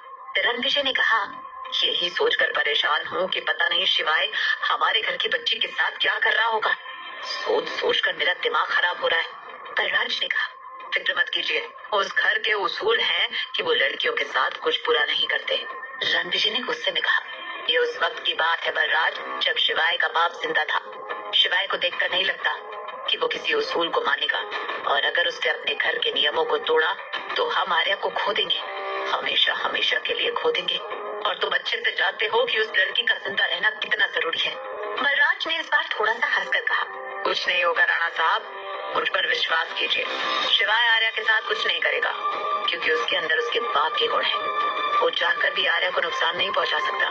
रणविजय ने एक एक शब्द को पीसते हुए कहा, तुम्हारी बात सच होनी चाहिए बलराज, क्योंकि अगर आर्या को कुछ हो गया तो हम शौर्य को जवाब नहीं दे पाएंगे। शौर्य कभी बर्दाश्त नहीं कर पाएगा कि हमने उसकी बहन को उसकी जगह रघुवंशी मेंशन भेज दिया। दूसरी तरफ आर्या शिवाय की बात मानकर चुपचाप गार्डन में आ गई। आर्या गार्डन को साफ करने लगी। बहुत सारे नौकर खाना खाकर जा चुके थे और कुछ बॉडीगार्ड भी जा चुके थे। जिन 2 बॉडीगार्ड्स ने आर्या का हाथ पकड़ा था, वो 2 बॉडीगार्ड गार्डन में ही खड़े थे, जो आर्या को काम करते हुए देख रहे थे और आपस में बात करके हंस रहे थे। शिवाय अपनी बालकनी से दोनों बॉडीगार्ड्स को देख रहा था और आर्या को भी। शिवाय ने एक नजर राजवीर को देखा, जो आर्या के सामने ही हाथ बांधे खड़ा था, लेकिन उसकी नजर आर्या पर नहीं थी। शिवाय ने उन दोनों बॉडीगार्ड्स को खोल कर देखा, लेकिन उन दोनों बॉडीगार्ड्स का ध्यान तो बस आर्या को काम करते हुए देखने में था। आर्या का सूट गीला हो गया था, जिसकी वजह से सूट उसकी बॉडी पर चिपक गया था। आर्या काम करते हुए थक गई थी, लेकिन थकने के बाद भी उसकी खूबसूरती में कोई कमी नहीं आई। इनफैक्ट उसकी खूबसूरती और ज्यादा निखर कर आ रही थी। एक सेकंड के लिए तो शिवाय की नजर भी आर्या पर ठहर गई, लेकिन अगले ही पल उसने अपने फोन से राजवीर को फोन किया और बोला, उन दोनों बॉडीगार्ड्स को गोली मार दो। राजवीर ने एक सेकंड भी नहीं गवाया और अपनी गन निकालकर उन दोनों बॉडीगार्ड्स के पैर पर शूट कर दिया। शिवाय कब तक आर्या को टॉर्चर करेगा? आर्या शिवाय की बातों का जवाब क्यों नहीं देती? क्या शौर्य अपनी बहन को बचाने आएगा?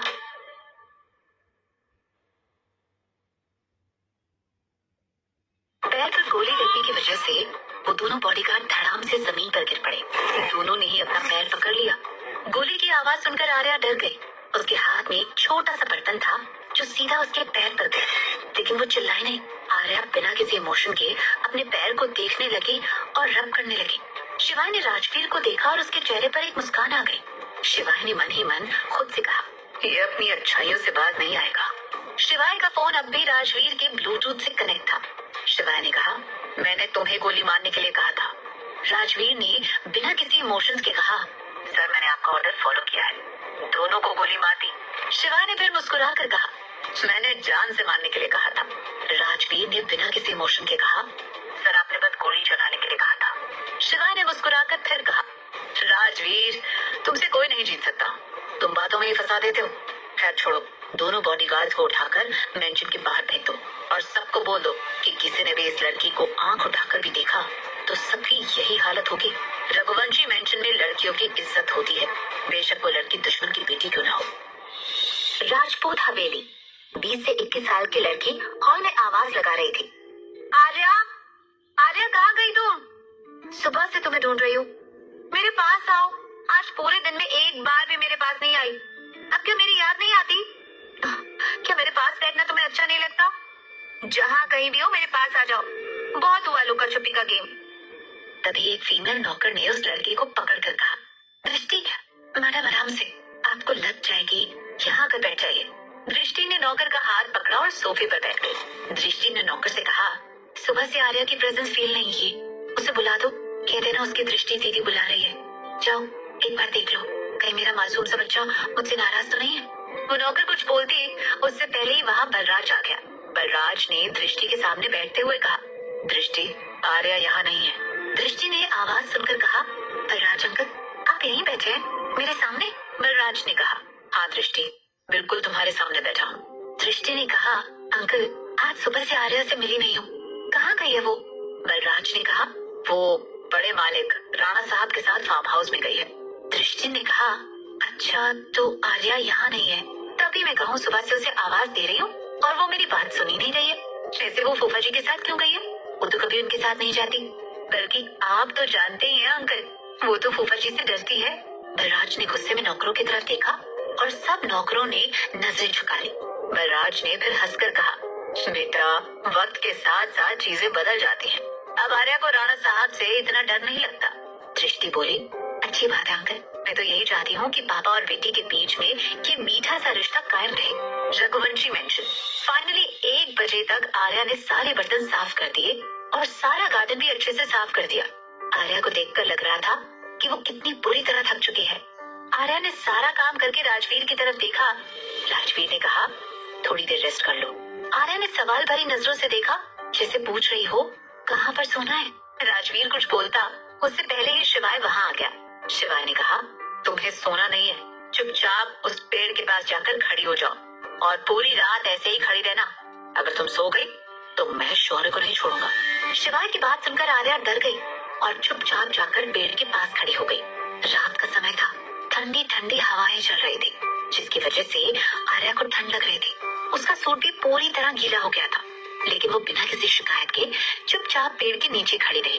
राजवीर शिवाय को कुछ बोलना चाहता था, लेकिन राजवीर पर शिवाय के बहुत एहसान थे, जिसकी वजह से वो कभी शिवाय से कुछ नहीं कहता था और बिना सोचे बिना समझे बस शिवाय का ऑर्डर फॉलो करता था। वैसे भी आज कमरे में राजवीर ने शिवाय को बहुत कुछ कहकर देख लिया था, लेकिन फिर भी उसने राजवीर की बात नहीं मानी। इसीलिए राजवीर जानता था कि शिवाय से कुछ भी कहना बेकार है। शिवाय ने राजवीर को देखकर कहा, जाकर तुम भी सो जाओ। राजवीर बिना किसी भाव के शिवाय को गुड नाइट बोलकर वहाँ से चला गया। शिवाय करीब 1 घंटे तक आर्या को देखता रहा। आर्या शिवाय से काफी दूर खड़ी थी। थकान की वजह से आर्या से खड़ा भी नहीं हुआ जा रहा था। वो बार बार आंखें बंद करती और खोलती, लेकिन वो बैठी नहीं, बस खड़ी रही। शिवाय ने आर्या को देखकर कहा, बेचारी भाई की जान बचाने के लिए सब कुछ सह रही है और वो कमीना फूफा उस राणा को लगता है कि अगर वो इस लड़की को भेजेगा तो मैं इसे टॉर्चर नहीं करूंगा, लेकिन वो नहीं जानता कि मैं शौर्य को मारने के लिए किस हद तक जा सकता हूँ। शिवाय ने कुछ देर और आर्या को देखा और फिर मेंशन के अंदर आ गया। शिवाय अपने कमरे में आकर लैपटॉप पर कुछ काम करने लगा, लेकिन उसका ध्यान बार बार आर्या पर ही जा रहा था। फाइनली शिवाय ने बालकनी में जाकर देखा तो आर्या अब भी पेड़ के नीचे सिकुड़ कर खड़ी हुई थी। आर्या को देखकर लग रहा था कि उसे इस वक्त कितनी ठंड लग रही है, लेकिन वो बिना किसी इमोशंस के चुपचाप खड़ी थी। शिवाय की नजर फिर से आर्या पर ही दिख गई। शिवाय आर्या को ही देखता रहा और फिर मन ही मन खुद से बोला, कभी कभी तो मुझे ये राजवीर की बहन लगती है, बिना इमोशन के चुपचाप खड़ी है। दोपहर से इतना काम किया है इसने, लेकिन ना तो रोई, ना चीखी, ना चिल्लाई, बस चुपचाप किसी गुलाम की तरह काम करती रही। शिवाय ने फोन निकालकर टाइम देखा तो रात के 2 बज रहे थे। शिवाय ने राजवीर को फोन करने की सोची, लेकिन अगले ही पल उसके दिमाग ने कहा, राजवीर सो गया होगा, सुबह से लेकर रात तक मेरे पीछे खड़ा रहता है, थक जाता है। मैं खुद ही इस लड़की के लिए कुछ पीने के लिए ले जाता हूँ। मुंह जल गया था इसका, मैंने ठीक से पानी भी नहीं पीने दिया। थोड़ी देर बाद शिवाय किचन में गया। शिवाय ने अपने दिल की बात मानकर आर्या के लिए हॉट चॉकलेट बनाया। तभी शिवाय के दिमाग ने कहा, ये तो क्या कर रहा है, शौर्य की बहन की केयर कर रहा है, कहीं तो उस छुई मुई को देखकर पिघल तो नहीं गया, कहीं तो अपना बदला तो नहीं भूल गया। तो भूल गया, एक्सीडेंट में तेरे कितने परिवार वाले मर गए थे। अपने दिमाग की बात सुनकर शिवाय रुक गया और वापस जाने लगा। तभी उसके दिल से आवाज आई, वो 4 बजे से काम कर रही है, होगी, कब से ठंड में खड़ी है, दुश्मनी अपनी जगह है और एक लड़की की हेल्प करना अपनी जगह। एक्सीडेंट तो शौर्य राजपूत ने किया था ना, तो फिर इस छुई मुई को किस बात की पनिशमेंट? अपने दिल की बात सुनकर शिवाय फिर से गार्डन में जाने लगा तो उसके दिमाग ने कहा, अपने दिल की मत सुन। दिल की वो लोग सुनते हैं जो कमजोर होते हैं। तू कमजोर नहीं है, तू एक बिजनेसमैन है, एक ऐसा बिजनेसमैन जिसके साथ डील करने के लिए वर्ल्ड का हर बिजनेसमैन तरसता है, और तू उसके लिए हॉट चॉकलेट बनाकर ले जा रहा है। शिवाय को गुस्सा आने लगा और उसने एकदम चिल्लाकर खुद से कहा, बस करो तुम दोनों, मेरा दिमाग खराब कर दिया। मैं जा रहा हूँ बाहर उसे हॉट चॉकलेट पिलाने। शिवाय गिलास लेकर बाहर आ गया तो आर्या अब भी पेड़ के नीचे खड़ी हुई ठंड से कांप रही थी। शिवाय ने उसे हॉट चॉकलेट देते हुए कहा, ये लो, पी लो। आर्या ने अपने कांपते हाथों से गिलास को पकड़ने की कोशिश की, लेकिन उससे गिलास पकड़ा नहीं गया और नीचे गिरकर टूट गया। ये देखकर शिवाय को गुस्सा आ गया और उसने आर्या के बाल पकड़ते हुए कहा, तुम खाना डिजर्व ही नहीं करती। मैं शिवाय रघुवंशी जो पानी भी खुद लेकर नहीं पीता, आज तुम्हारे लिए हॉट चॉकलेट बना कर लाया, और तुमने क्या किया? तुमसे हॉट चॉकलेट पकड़ा भी नहीं गया। अब खड़ी रहो भूखी प्यासी। तुम्हें लगता है कि मुझे तुम पर तरस आएगा? बिल्कुल नहीं आएगा। शिवाय ने झटके से आर्या के बाल छोड़ दिए और आर्या जमीन पर धड़ाम से गिर पड़ी। आर्या अब भी पूरी तरह कांप रही थी। शिवाय गुस्से में आर्या को देख रहा था। शिवाय का गुस्सा आर्या के लिए बढ़ता जा रहा था। अचानक ही शिवाय को पता नहीं क्या सोची कि उसने आर्या की बाजू पकड़कर उसे उठाया और खींचता हुआ स्विमिंग पूल के पास ले आया। अगले ही पल शिवाय ने आर्या को स्विमिंग पूल में धक्का दे दिया। फिर शिवाय ने अपना मोबाइल निकाला और आर्या की वीडियो बनाने लगा। आर्या छटपटा रही थी, रो रही थी, लेकिन शिवाय को आर्या पर तरस नहीं आया। वो तो आर्या की वीडियो बनाने में बिजी था। करीब 30 से 40 सेकंड की वीडियो बनाकर शिवाय ने मोबाइल वहीं रखे एक मेज पर रख दिया और आर्या को जेब में हाथ डालकर देखने लगा। शिवाय स्विमिंग पूल की बाउंड्री एरिया पर इधर उधर चलता हुआ खुद में बड़बड़ाया, तड़पो छुई मुई, तुम जितना तड़पोगी तुम्हारा भाई उतनी जल्दी यहाँ आएगा। जब वो तुम्हारी ये वीडियो देखेगा तब उसे एहसास होगा कि मैं उसकी बहन के साथ क्या कर रहा हूँ। शौर्य को तो आना ही पड़ेगा, चाहे तुम्हारा वो फूफा उसे बचाने की कितनी भी कोशिश कर ले, लेकिन शौर्य की मौत तो मेरे हाथों ही लिखी है। आर्या पूरी तरह छटपटा रही थी और शिवाय उसे देख रहा था, पर फिर आखिरकार शिवाय को आर्या पर तरस आ ही गया और उसने स्विमिंग पूल में जंप लगा दी। शिवाय तैरता हुआ आर्या के पास गया, लेकिन जैसे ही उसने अपना एक हाथ आर्या की कमर पर लगाकर उसे अपनी तरफ खींचा, तब शिवाय ने महसूस किया कि आर्या बेहोश हो चुकी है, और ये देखकर शिवाय की लगभग सांसें ही रुक गई। शिवाय ने आर्या के गालों को थपथपाते हुए कहा, छुई मुई, आंखें खोलो, आंखें खोलो। लेकिन आर्या ने आंखें नहीं खोली। शिवाय जल्दी से आर्या को लेकर स्विमिंग पूल से बाहर आ गया।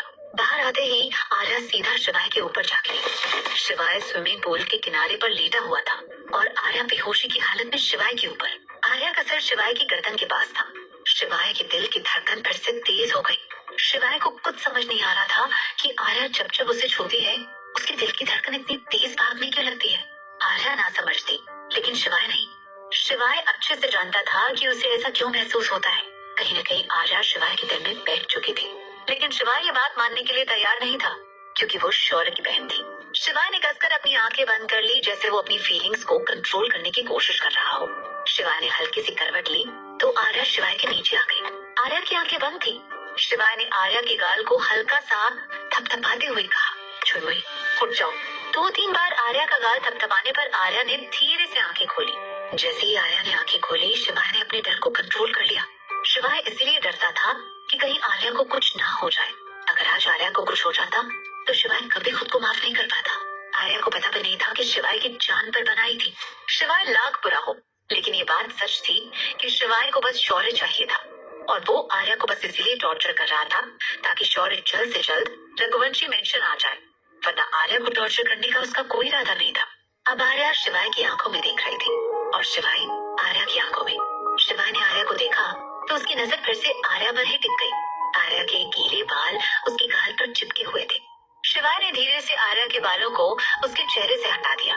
पता नहीं शिवाय को क्या हुआ था कि वो एक बार फिर आर्या की खूबसूरती में खो गया और धीरे धीरे आर्या की तरफ झुकने लगा। आर्या को कुछ समझ नहीं आ रहा था कि शिवाय उसकी तरफ क्यों झुक रहा है। बलराज ने दृष्टि से झूठ क्यों बोला? क्या दृष्टि कभी जान पाएगी कि उसकी बहन कहाँ है? क्या शिवाय के जज्बात आर्या के लिए बदल रहे हैं?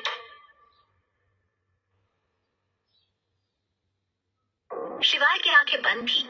शायद वो आर्या को किस करना चाहता था।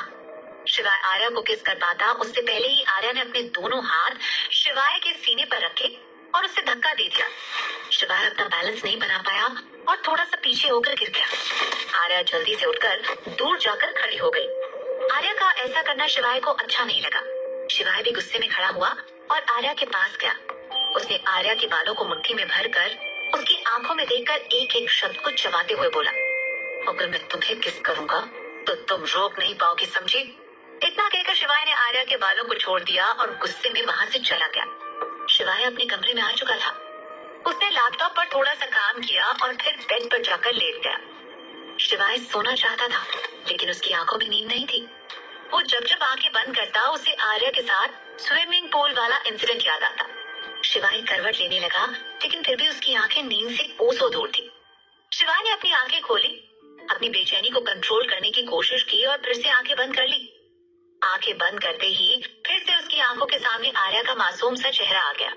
अचानक ही शिवाय के चेहरे पर एक मुस्कुराहट आ गई क्योंकि उसे वो पल याद आ गया जब वो बिना सोचे समझे आर्या को किस करने वाला था। शिवाय बेड से उठ गया और बालकनी पर खड़ा हो गया। शिवाय ने बालकनी में आर्या को देखा जो पेड़ से टेक लगाकर बैठी हुई थी। शिवाय कुछ पल तो आर्या को देखता रहा और अपने दिल को लाख समझाने की कोशिश करता रहा। कहीं न कहीं शिवाय का दिल आर्या के लिए पिघल रहा था लेकिन उसका दिमाग उसकी बात मानने के लिए तैयार नहीं था। नेक्स्ट मॉर्निंग आर्या पेड़ से टेक लगाकर सो गई थी। आर्या ने ठंड की वजह से अपने फटे हुए दुपट्टे से ही खुद को कवर कर लिया था। रघुवंशी मेंशन के सारे नौकर, सारे बॉडीगार्ड आर्या को ही देख रहे थे। राजवीर जब गार्डन में आया तो उसने देखा कि सारे नौकर और बॉडीगार्ड झुंड लगाकर आर्या को ही देख रहे हैं। तो राजवीर ने सबसे पहले सभी नौकरों को अपने काम पर वापस भेजा। राजवीर ने आर्या का चेहरा देखा तो वो ठंड की वजह से सफेद पड़ गया था। आर्या नींद में भी कपकपा रही थी। राजवीर को समझ नहीं आ रहा था कि वो आर्या की हेल्प कैसे करे। राजवीर को आर्या की ऐसी हालत देखकर बुरा लग रहा था क्योंकि कहीं न कहीं आर्या ने एक ही दिन में राजवीर के दिल में अपने लिए जगह बना ली थी। राजवीर अपनी सोच में ही डूबा हुआ था, तभी आर्या के ऊपर बहुत सारा पानी गिरा। राजवीर ने पलटकर देखा तो शिवाय पानी का पाइप लेकर आर्या के मुंह पर डाल रहा था। अपने मुंह पर इतना सारा पानी लगने से आर्या हड़बड़ा कर उठ गई। आर्या के उठते ही शिवाय ने पाइप साइड में फेंका और बहुत आराम से कहा, मल्लिका राजपूत हवेली, अगर आपकी नींद खुल गई हो तो सबके लिए खाना बना दो। आर्या को देखकर लग रहा था कि वो कितनी थकी हुई है और उसे आराम की सख्त जरूरत है। आर्या बिना किसी इमोशंस के उठ गई और अपनी आंखें साफ करके हाँ में गर्दन हिला दी। आर्या फिर से अपने काम पर लग गई। राजवीर को इस वक्त आर्या पर बहुत तरस आ रहा था। राजवीर पिछले 2 सालों से शिवाय रघुवंशी के साथ काम कर रहा था लेकिन उसने आज तक किसी के लिए तरस नहीं खाया था। आर्या पहली लड़की थी जिसे देखकर राजवीर को शिवाय का डिसीजन गलत लग रहा था। सलाह देने का हक शिवाय रघुवंशी ने राजवीर को कभी दिया ही नहीं था। शिवाय अपनी कॉफी लेकर गार्डन में बैठ गया और आर्या को निहारने लगा। आर्या फिर से बड़े बड़े बर्तनों में खाना बनाने की तैयारी कर रही थी। राजवीर शिवाय के पीछे ही खड़ा था। शिवाय ने कहा, राजवीर, इस लड़की के जितने भी वीडियो बनाई है वो सारी शौर्य राजपूत को भेज दो। मुझे नहीं लगता कि ये लड़की आज टिक पाएगी। राजवीर ने कहा, ओके सर। राजवीर ने अपना फोन निकाला और उसमें आर्या की जितनी भी वीडियोस थी जिसमें वो खाना बना रही थी वो सारी वीडियो शौर्य को भेज दी। आर्या ने फिर से सबके लिए खाना बनाया और फिर सबको खाना परोसा। फाइनली सारा काम करने के बाद आर्या फिर से राजवीर के सामने खड़ी हो गई। राजवीर ने कहा, थोड़ा रेस्ट कर लो। राजवीर ने एक सर्वेंट क्वार्टर की तरफ इशारा करते हुए कहा, वहां चली जाओ और वहां सो जाना। दोपहर के करीब 2 बज रहे थे। आर्या ने राजवीर के सामने हाँ में गर्दन हिलाई और सर्वेंट क्वार्टर की तरफ चली गई। आर्या ने जैसे ही सर्वेंट क्वार्टर खोला, आर्या को बहुत बुरी स्मेल आई। आर्या ने बिना किसी भाव के देखा तो सर्वेंट क्वार्टर बहुत गंदा पड़ा हुआ था। आर्या फिर से काम में लग गई। उसने धीरे धीरे सारा सर्वेंट क्वार्टर साफ किया। करीब 2 घंटे तक आर्या सर्वेंट क्वार्टर को ही साफ करती रही। फाइनली 4 बजे तक आर्या ने क्वार्टर को सोने लायक बना दिया। राजवीर आर्या को काम करते हुए देख रहा था। चाहते हुए भी वो आर्या की हेल्प नहीं कर सकता था। तभी एक फीमेल सर्वेंट कुछ कपड़े लेकर बाहर जाने लगी। राजवीर ने उस फीमेल सर्वेंट से पूछा, ये कपड़े किसके हैं? फीमेल सर्वेंट ने कहा, ये सारे कपड़े शिवाय सर के हैं, उन्होंने ये सब फेंकने के लिए कहा है। राजवीर ने कपड़े देखे तो वो काफी अच्छे थे। राजवीर ने कहा, ये कपड़े उस लड़की को दे दो, उसके पास पहनने के लिए कुछ नहीं है। फीमेल सर्वेंट ने हाँ में गर्दन हिलाई और कपड़े लेकर आर्या के पास चली गई। फीमेल सर्वेंट ने आर्या को कपड़े देते हुए कहा, ये लो, कपड़े बदल लो, राजवीर सर ने भेजे हैं। आर्या ने फीमेल सर्वेंट से कपड़े ले लिए और फिर होटल में जाकर फ्रेश हो गई। आर्या ने शिवाय की ब्लैक टी शर्ट पहनी हुई थी जो उसके घुटने तक आ रही थी। उसने शिवाय का कॉफी कलर का लोअर पहना हुआ था जो उससे फिट बिल्कुल भी नहीं था, लेकिन फिर भी उसने जैसे तैसे उसे पहन रखा था। आर्या फ्रेश होकर सो गई। शिवाय अपने कमरे में सोफे पर बैठा हुआ लैपटॉप पर उंगलियां चला रहा था। तभी उसने राजवीर को देखकर कहा, छुईमुई से कहो शाम के खाने की तैयारी कर ले। राजवीर शिवाय से इस बारे में बात करना चाहता था, लेकिन उसकी हिम्मत नहीं थी। फिर भी उसने आज पहली बार आर्या के लिए शिवाय से बात करने की सोची। राजवीर ने कहा, सर कल रात भी वो ठीक से सोई नहीं है, खाना भी नहीं खाया। सर वो रेस्ट कर रही है, थोड़ी देर रेस्ट करने दीजिए, खाना तो 2 घंटे बाद भी बन जाएगा। शिवाय की उंगलियां जो लैपटॉप पर चल रही थी वो रुक गई। शिवाय ने मुस्कुराकर राजवीर को देखा और फिर बोला, क्या बात है? उसे आए हुए 1 दिन भी नहीं हुआ और उसकी खूबसूरती का जादू तुम पर सिर चढ़कर बोलने भी लगा। कहीं उसे देखकर तुम्हारे दिल में फीलिंग तो नहीं आने लगी? अगर ऐसा है तो बता दो, मैं तुम्हें गिफ्ट में दे दूंगा, फिर जी भर कर ऐश करना उसके साथ। वैसे फीलिंग आए भी क्यों ना, लड़की कमाल की है, मैं भी देख रहा हूँ, खूबसूरत भी है, मासूम भी, बड़ी बड़ी पलकें, मोटी मोटी आंखें, गोरा रंग, गुलाबी गाल, पतले पतले होंठ, परफेक्ट फिगर, किसी भी मॉडल को मात दे दे। सिंपल है, ओवरलोड मासूमियत पर किसी का भी दिल आ जाए। शिवा ने अनजाने में ही सही, लेकिन आर्या को अच्छे से स्कैन किया हुआ था। तभी उसने आर्या की खूबसूरती को अच्छे से एक्सप्लेन कर दिया था। राजवीर ने फिर भी बिना किसी इमोशन से कहा, लो सर, ऐसी बात नहीं है, वो तो मुझसे करीब 9 या 10 साल छोटी होगी। वो तो लिटिल गर्ल है, मेरा मतलब वो तो बहुत छोटी है, बच्ची है वो। मेरे दिल में उसके लिए ऐसा कुछ नहीं है। अगर ऐसी बात नहीं है तो जाकर उठाओ उसे, सबके लिए खाना बना देगी। राजवीर ने फिर हिम्मत करते हुए कहा, सब है तो लड़की ही, सबको आराम चाहिए होता है, वो भी थोड़ा रेस्ट कर रही है। शिवा ने कड़ी मुस्कान के साथ कहा, राजवीर वो राजपूत खून है, राजपूत खून इतनी जल्दी ठंडा नहीं पड़ता।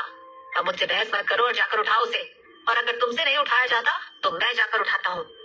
शिवाय गुस्से से सोफे से उठा और सीधा आर्या के सर्वेंट क्वार्टर में गया। आर्या सोते हुए बहुत प्यारी लग रही थी। शिवाय की ब्लैक टी शर्ट में तो बिल्कुल न्यू बॉर्न बेबी लग रही थी। ना चाहते हुए भी शिवाय की आंखें फिर से आर्या पर टिक गई।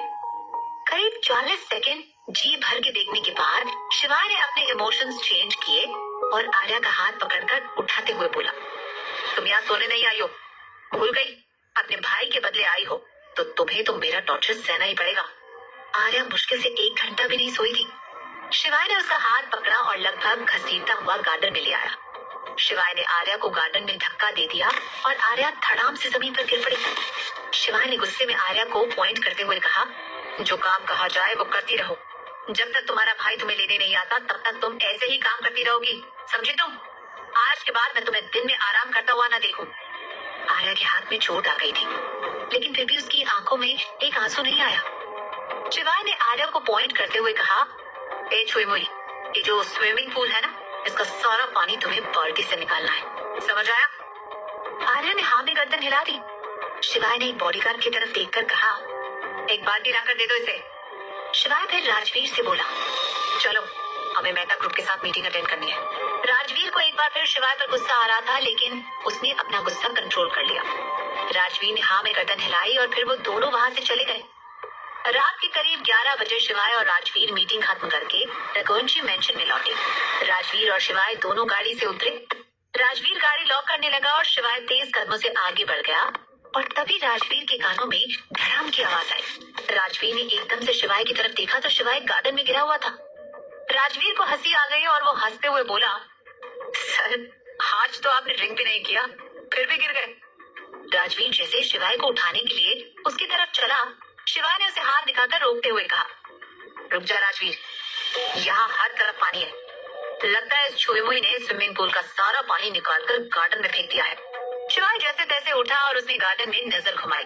पूरा गार्डन कीचड़ से भरा हुआ था, सारे पौधे खराब हो चुके थे, पूरे गार्डन की घास बेकार हो चुकी थी।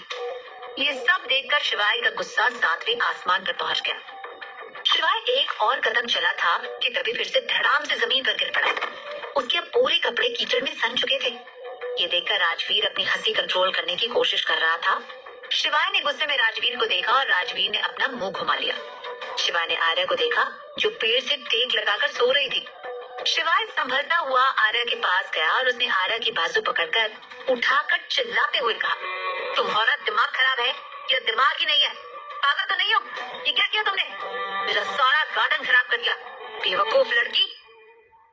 इतना कहकर शिवाय ने आर्या के चेहरे को एक ही हाथ से पकड़ लिया। राजवीर भी संभलता हुआ शिवाय के पास गया और उसे समझाते हुए कहा, शिवाय रुक जा, तूने बस स्विमिंग पूल से पानी निकालने के लिए कहा था, लेकिन ये तो सोच पानी निकालकर फेंक भी कहा, उसकी गलती नहीं है, तूने ही गुस्से में उसे ऐसा काम दिया था। शिवाय ने आर्या को छोड़ दिया और पलटकर राजवीर को देखा और उंगली दिखाकर गुस्से में बोला, तुम कुछ ज्यादा ही बोलने लगे हो राजवीर, कुछ ज्यादा ही शौर्य की बहन पर तरस आ रहा है। राजवीर बोला, किस बात का गुस्सा निकाल रहे हैं? शौर्य की बात का या इस बात का कि मैंने आर्या की थोड़ी सी तरफदारी कर दी?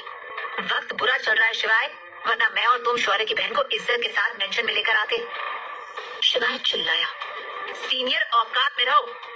राजवीर बोला, आज तक औकात में ही था, लेकिन अब मुझसे नहीं देखा जाता है ये सब। एक जरा सी लड़की को तोड़ने के लिए आपने सारी हदें पार कर दी। एक ऐसी लड़की को परेशान कर रहे हैं जो पलटकर जवाब भी नहीं देती। क्या रिश्ता है शिवाय और राजवीर का? शिवाय कब तक अपने जज्बातों को कंट्रोल करेगा? क्या शिवाय मानेगा राजवीर की बात?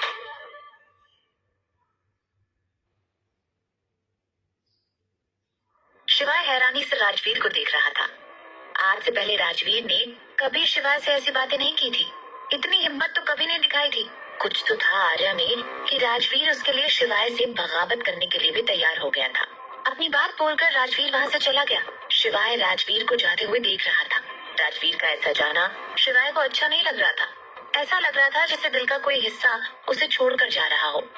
शिवाय ने एक बार फिर गुस्से में आर्या को देखा और खुद से ही बोला, छुई मुई, तुम्हें तो मैं छोड़ूंगा नहीं, तुम्हारी वजह से सीनियर नाराज हो गया। शिवाय को इस बात का बहुत गुस्सा आ रहा था। गुस्सा क्यों आ रहा था शिवाय को खुद नहीं पता था।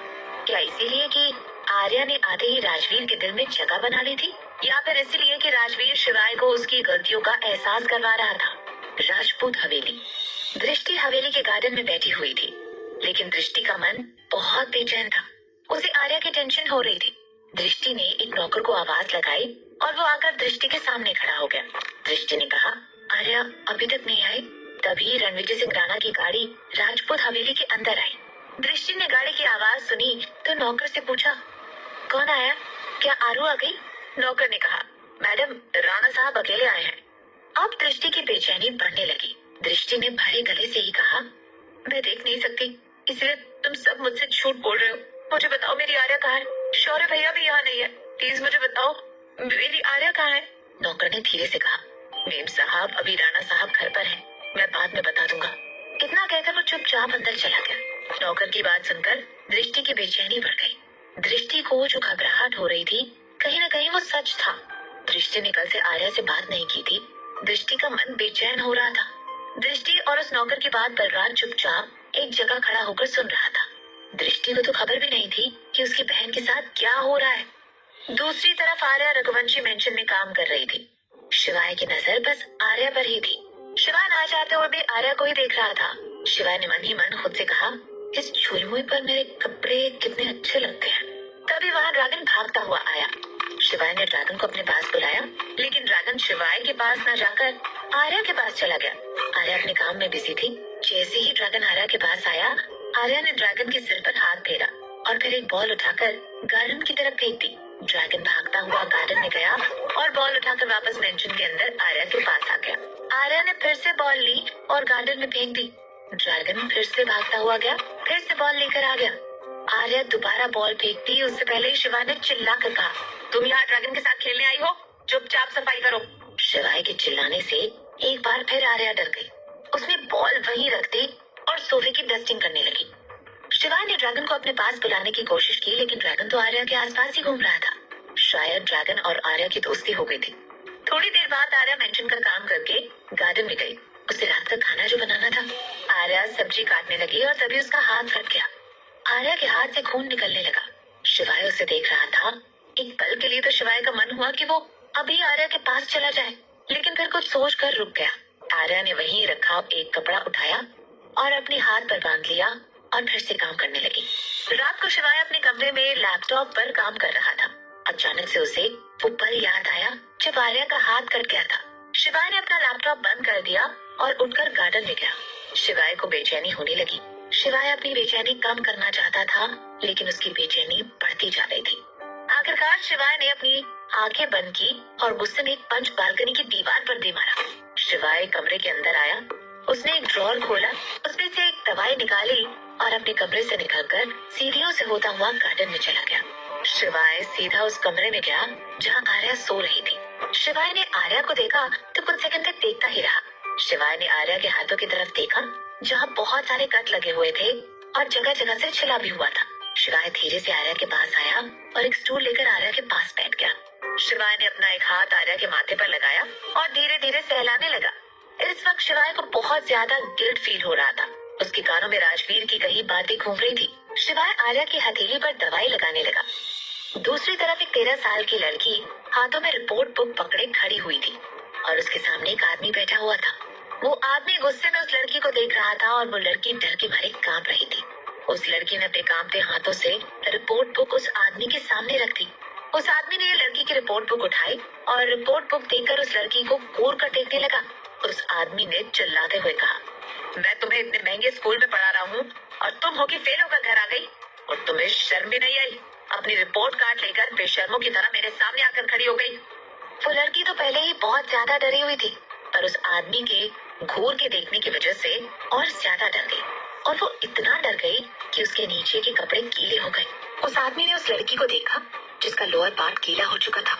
वो लड़की बहुत डर रही थी। उस आदमी ने खींचकर एक थप्पड़ उस लड़की के गाल पर जड़ दिया और वो लड़की फर्श पर जा गिरी और वो आदमी लड़की को देखकर चिल्लाते हुए बोला, फेल होकर आई हो ना, आज तुम्हें ऐसी सजा दूंगा कि तुम आगे से कभी फेल नहीं होगी, हमेशा पढ़ाई पर ध्यान दोगी। इतना कहकर उस आदमी ने अपनी बेल्ट निकाल ली और उसे अपने हाथ में लपेटकर उस लड़की को पीटना शुरू कर दिया। वो लड़की चिल्ला रही थी, चीख रही थी, लेकिन उस आदमी को उस लड़की पर तरस नहीं आ रहा था। उसे घर में खड़े हुए सारे नौकर सिर झुकाए देख रहे थे, लेकिन किसी में भी इतनी हिम्मत नहीं थी कि जरा सी जान को उस राक्षस से बचा ले। कुछ नौकर तो उस लड़की को देखकर रोने भी लगे, लेकिन आंख उठाकर देखने की हिम्मत किसी की नहीं थी। उस आदमी ने उस लड़की को तब तक मारा जब तक वो लड़की बेहोश नहीं हो गई। उसके बाद उस आदमी ने उस लड़की को बाजू से पकड़ा और खींचता हुआ गार्डन में ले गया और उस बेहोश लड़की को गार्डन में छोड़ता हुआ नौकरों से बोला, किसी ने भी इसकी मदद करने की कोशिश की तो मुझसे बुरा कोई नहीं होगा। आज के बाद ये इतनी गंदी हरकत करना छोड़ देगी। बारिश आए, आंधी आए, तूफान आए, ये लड़की अपने आप उठकर अंदर आएगी, कोई इसे अंदर लेकर नहीं आएगा, समझे? इतना कहकर उस आदमी ने एक बार फिर बेल्ट उस लड़की के पैरों पर मारी और अंदर आ गया। वो लड़की पूरी रात गार्डन में ही पड़ी रही। किसी भी नौकर में इतनी हिम्मत नहीं थी कि उस लड़की की मदद कर दे, और अगर कोई मदद कर देता तो उसकी नौकरी का आज आखिरी दिन होता। सारे नौकर उस लड़की को देखकर तरस तो खा रहे थे, लेकिन किसी ने उस लड़की की मदद नहीं की। सुबह उस गार्डन में हल्की हल्की बारिश की बूंदें गिरने लगी। जब उस लड़की के चेहरे पर बारिश की बूंदें गिरी, तब उस लड़की की आंखें धीरे धीरे खुलने लगी। वो लड़की बारिश के पानी की वजह से होश में आ गई। उस लड़की ने जैसे उठने की कोशिश की तो उसे अपने बदन में बहुत ज्यादा दर्द महसूस हुआ।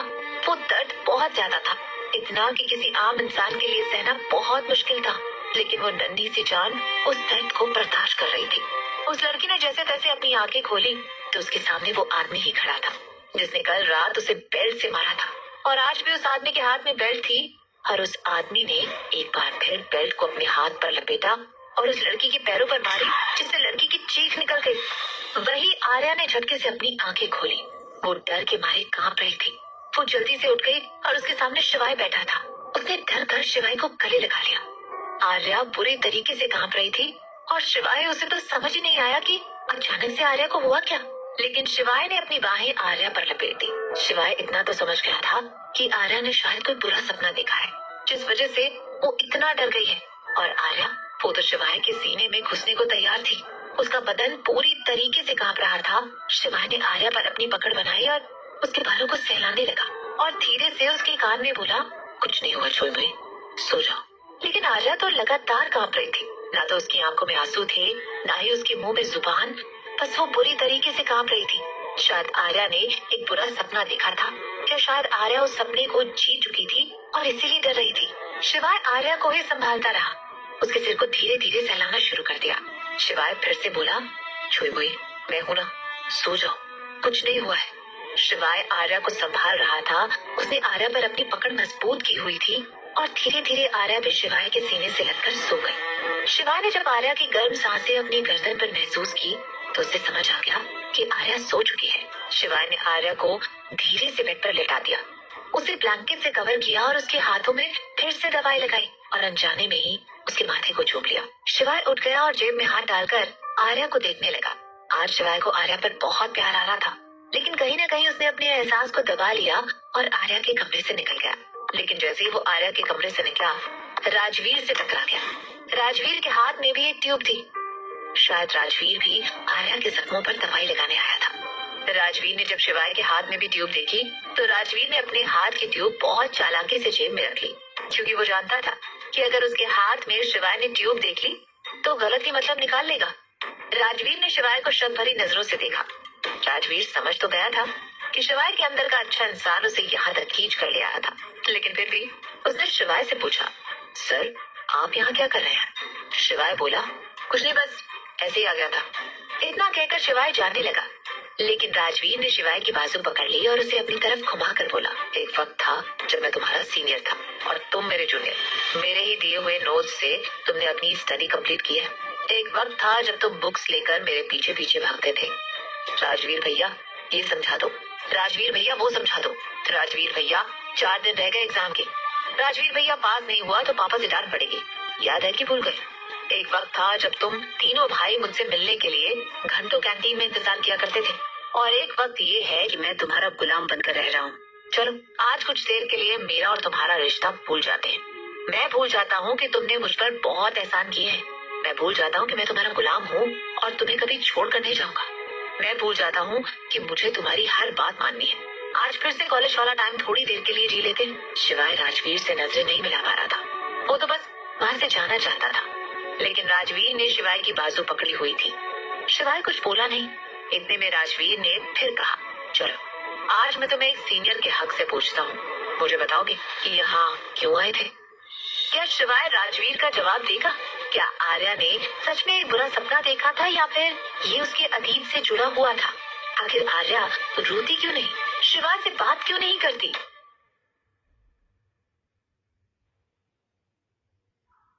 शिवाय कुछ बोलता उससे पहले ही राजवीर ने उसे उंगली दिखाते हुए कहा, झूठ नहीं, शिवाय सिर्फ सच सुनना है। मैं जानता हूँ कि तुम्हें भी पता है कि तुम इस लड़की के साथ गलत कर रहे हो। मैं जानता हूँ कि तुम शौर्य से भी इतनी नफरत नहीं करते जितनी तुम्हारी आंखों में दिखाई देती है। तो फिर इतना गुस्सा, इतनी नफरत किसके लिए? बताओ मुझे। ये जो तुम्हारे हाथ में दवाई है ना, इसे देखकर ही मैं समझ गया था कि तुम लिटिल गर्ल को दवाई लगाने आए हो। बुरा काम करते हो तो ढिंडोरा पीट कर करते हो, अच्छा काम करते हो तो रात के अंधेरे में करते हो। तुम्हारी आदत कब सुधरेगी? शिवाय ने जवाब नहीं दिया। झटके से अपना हाथ राजवीर के हाथ से छुड़ाया और बिना राजवीर की तरफ देखे तेज कदमों से वहां से चला गया। उसके जाते ही राजवीर के चेहरे पर एक मीठी सी मुस्कुराहट आ गई। राजवीर ने खुद से कहा, प्यार करने लगा है, लेकिन मानेगा नहीं। शिवाय जब अपने कमरे में आया तो उसकी बेचैनी खत्म होने की जगह और ज्यादा बढ़ गई थी। उसे बार बार आर्या का गले लगना याद आ रहा था। राजपूत हवेली, रात होने वाली थी। दृष्टि का अब अपनी घबराहट पर कंट्रोल छूटता जा रहा था। वो नौकर दोबारा दृष्टि के पास नहीं आया और दृष्टि देख नहीं सकती थी, इसलिए उस नौकर के पास जा नहीं पाई। फाइनली रात के 7 बजे दृष्टि हॉल में अकेली बैठी थी। तब वो नौकर आकर बोला, मैम। दृष्टि उस नौकर की आवाज सुनकर सोफे से उठ गई और उसका हाथ पकड़कर बोली, अब बताओ मेरी आर्या कहाँ है? उस नौकर ने कहा, मैडम परसों जब आप मंदिर गई हुई थी, मिस्टर रघुवंशी हवेली आए थे। उस नौकर ने जो जो उस दिन हुआ वो सब कुछ दृष्टि को बता दिया। दृष्टि की आंखों से आंसू बहने लगे। दृष्टि ने कहा, तो फूफा जी ने आर्या को रघुवंशी मेंशन भेज दिया? नौकर ने कहा, मैडम इतना तो मैं नहीं जानता कि साहब ने उसे वहाँ भेजा है, लेकिन इतना पता है कि आर्या रघुवंशी मेंशन है। दृष्टि ने 1 सेकंड भी नहीं गवाया और हवेली से बाहर आ गई। दृष्टि ने ड्राइवर से कहा, ड्राइवर मुझे रघुवंशी मेंशन लेकर चलो। ड्राइवर ने भी बिना किसी सवाल जवाब के दृष्टि को गाड़ी में बैठाया और रघुवंशी मेंशन ले गया। दृष्टि गाड़ी में बैठी हुई रघुवंशी मेंशन जा तो रही थी, लेकिन उसके दिल की धड़कनें बढ़ रही थी। उसे नहीं पता था कि रघुवंशी मेंशन में जाकर उसके साथ क्या होगा या उसकी बहन के साथ क्या हुआ होगा। उसने कई बार शौर्य से बात करने की कोशिश भी की, लेकिन राजपूत हवेली में किसी ने उसकी बात शौर्य से नहीं करवाई। करीब 1 घंटा ड्राइव करने के बाद ड्राइवर ने गाड़ी रघुवंशी मेंशन के बाहर रोक दी। ड्राइवर ने पीछे पलटकर दृष्टि को देखते हुए कहा, मैम हम रघुवंशी मेंशन आ गए।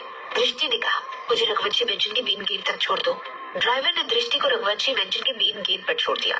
दृष्टि ने कहा, तुम यही इंतजार करो, मैं आलिया को लेकर आती हूँ। इतना कहकर दृष्टि रघुवंशी मेंशन के अंदर चली गई। दृष्टि खुद को संभालते हुए मेंशन के हॉल तक पहुंची। बाहर ड्राइवर ने किसी को फोन करके कहा, सर आपका काम हो गया है, मैंने उन्हें दिव्यांश रघुवंशी मेंशन में छोड़ दिया है। फोन से दूसरी तरफ आवाज आई, क्या वो अंदर चली गई? ड्राइवर बोला, हाँ सर अंदर चली गई। दूसरी तरफ से हंसते हुए आवाज आई, वो कभी बाहर नहीं आएगी, और आ भी गई तो उसे देखते ही गोली मार देना। ये दुश्मनी रुकनी नहीं चाहिए, जितनी आग लगा सकते हो लगा दो। ड्राइवर ने कहा, जी सर फिक्र मत कीजिए, वो बाहर नहीं आएंगी। राजपूत हवेली पर राज और रणविजय दोनों ही स्टडी रूम में बैठे थे। दोनों के हाथों में ड्रिंक का गिलास था। रणविजय ने एक घूंट लेकर कहा, मानना पड़ेगा तुम्हें बलराज, तुम्हारा दिमाग बहुत चलता है, एक तीर से 2 निशाने। बलराज ने भी हंसकर कहा, राणा साहब सब कुछ आपसे ही सीखा है, आखिर हम दोनों को काम करते हुए एक अरसा हो गया। आपका कुछ गुण तो मेरे अंदर आ ही गया है, इसे कहते हैं सांप भी मर गया और लाठी भी नहीं टूटी। रणविजय बोला, बिल्कुल ठीक बलराज, अब जब शौर्य राजस्थान वापस आएगा तो सीधा आर्य के पास जाएगा। दृष्टि के बारे में तो उसे कुछ नहीं पता, बेचारा दोनों में से किसी एक को ही बचा सकता है। अब देखते हैं बलराज, दोनों में से वो किससे बचा पाएगा, अपनी सगी बहन को या फिर अपने वादे को। बड़ा मजा आएगा बलराज, जब शौर्य हमसे हार जाएगा। इतना कहकर रणविजय हंसने लगा। उसे लग रहा था कि वो जीत चुका है, लेकिन वक्त तो बदलता रहता है। आज वक्त रणविजय के साथ था, हो सकता है आने वाले दिनों में वो शौर्य के साथ हो जाए। जो भी था, लेकिन ये तो तय था, इन सब के पीछे रणविजय ही था और बलराज ने उसका पूरा पूरा साथ दिया था। दूसरी तरफ दृष्टि अंदाजे से मेंशन के अंदर जा रही थी। रघुवंशी मेंशन बहुत बड़ा था, सबका अलग अलग पोर्शन था, सबका मेन गेट अलग अलग था, लेकिन वो सारा मेंशन आपस में जुड़ा हुआ था। ड्राइवर ने दृष्टि को शिवाय रघुवंशी के मेंशन पर नहीं, बल्कि दिव्यांश रघुवंशी मेंशन पर छोड़ दिया था। दृष्टि जब मेंशन के अंदर पहुंची तो वहाँ एक 45 साल की मेड थी। उसने दृष्टि को देखा तो देखती ही रही। दृष्टि बहुत सुंदर थी। दृष्टि की आंखें बहुत ज्यादा खूबसूरत थी, लेकिन उन आंखों से वो देख नहीं सकती थी। दृष्टि के सिल्की बाल तो उसकी कमर तक आते थे। दृष्टि के गाल एकदम न्यू बॉर्न बेबी जैसे थे। दृष्टि के कपड़े पहनने का सेंस बहुत डिसेंट था। दृष्टि हमेशा सूट ही पहनती थी। दृष्टि देख नहीं सकती थी, इसलिए वो कंफर्ट कपड़े पहनती थी। अपना पूरा बदन ढक कर रखती थी, क्योंकि उसे नहीं पता था कि कौन उसे किस नजर से देख रहा है। मेड ने दृष्टि को देखा तो समझ गई कि दृष्टि देख नहीं सकती। मेड को दृष्टि पर थोड़ा प्यार भी आ रहा था। मेड उसके पास आई और बोली, आप कौन है, आपको किससे मिलना है? दृष्टि ने मेड का हाथ पकड़कर कहा, मुझे मिस्टर रघुवंशी से मिलना है, प्लीज उनसे कहिए शौर्य राजपूत की बहन दृष्टि राजपूत आई है। मेड ने कहा, आप यहाँ बैठ जाइए, मैं अभी सर को इन्फॉर्म करती हूँ। मेड ने दृष्टि को हॉल में पड़े सोफे पर बैठा दिया, लेकिन दृष्टि बहुत बेचैन थी। वो जैसे तैसे बस अपनी आर्या से मिलना चाहती थी। मेड एक कमरे में गई। उस कमरे में दिव्यांश खड़ा था, जो खिड़की की तरफ मुंह करके फिलहाल सिगरेट पी रहा था। ऑफिस से आए हुए काफी वक्त हो गया था, लेकिन उसने डिनर नहीं किया था। दिव्यांश के मेंशन में बस यही एक मेड ही थी जो काम करती थी। बाकी कोई नौकर रात में काम नहीं करता था। सब नौकर आते थे, काम करते थे और चले जाते थे, लेकिन रुकने का हक सिर्फ इसी मेड के पास था। मेड ने कहा, सर नीचे कोई दृष्टि राजपूत आई है, आपसे मिलना चाहती है। दृष्टि राजपूत सुनकर दिव्यांश पलट गया। दिव्यांश ने मेड की तरफ देखकर गुस्से में कहा, बबीता आंटी, क्यों मिलना है उसको मुझसे? उस मेड का नाम बबीता था। बबीता ने कहा, सर वो तो पता नहीं, लेकिन उसके चेहरे पर बहुत उदासी है। दिव्यांश का मूड फिलहाल अपने कमरे से निकलने का नहीं था। दिव्यांश ने थोड़ा गुस्से में कहा, ठीक है तो उसे यही ले आओ। दिव्यांश गुस्सा तो करता था, लेकिन बिना वजह गुस्सा नहीं करता था। वैसे वो नॉर्मल रहता था, लेकिन किसी ने भी दिव्यांश को हंसते मुस्कुराते नहीं देखा था। उस एक्सीडेंट के बाद दिव्यांश कभी अपने चाचू और भाइयों से नहीं मिला, बस अपने मेंशन में रहता और ऑफिस जाता था। उस एक्सीडेंट के बाद दिव्यांश ना किसी पार्टी में गया, ना किसी फंक्शन में, ना कोई गैदरिंग। दिव्यांश को लोगों के बीच जाना अच्छा ही नहीं लगता था।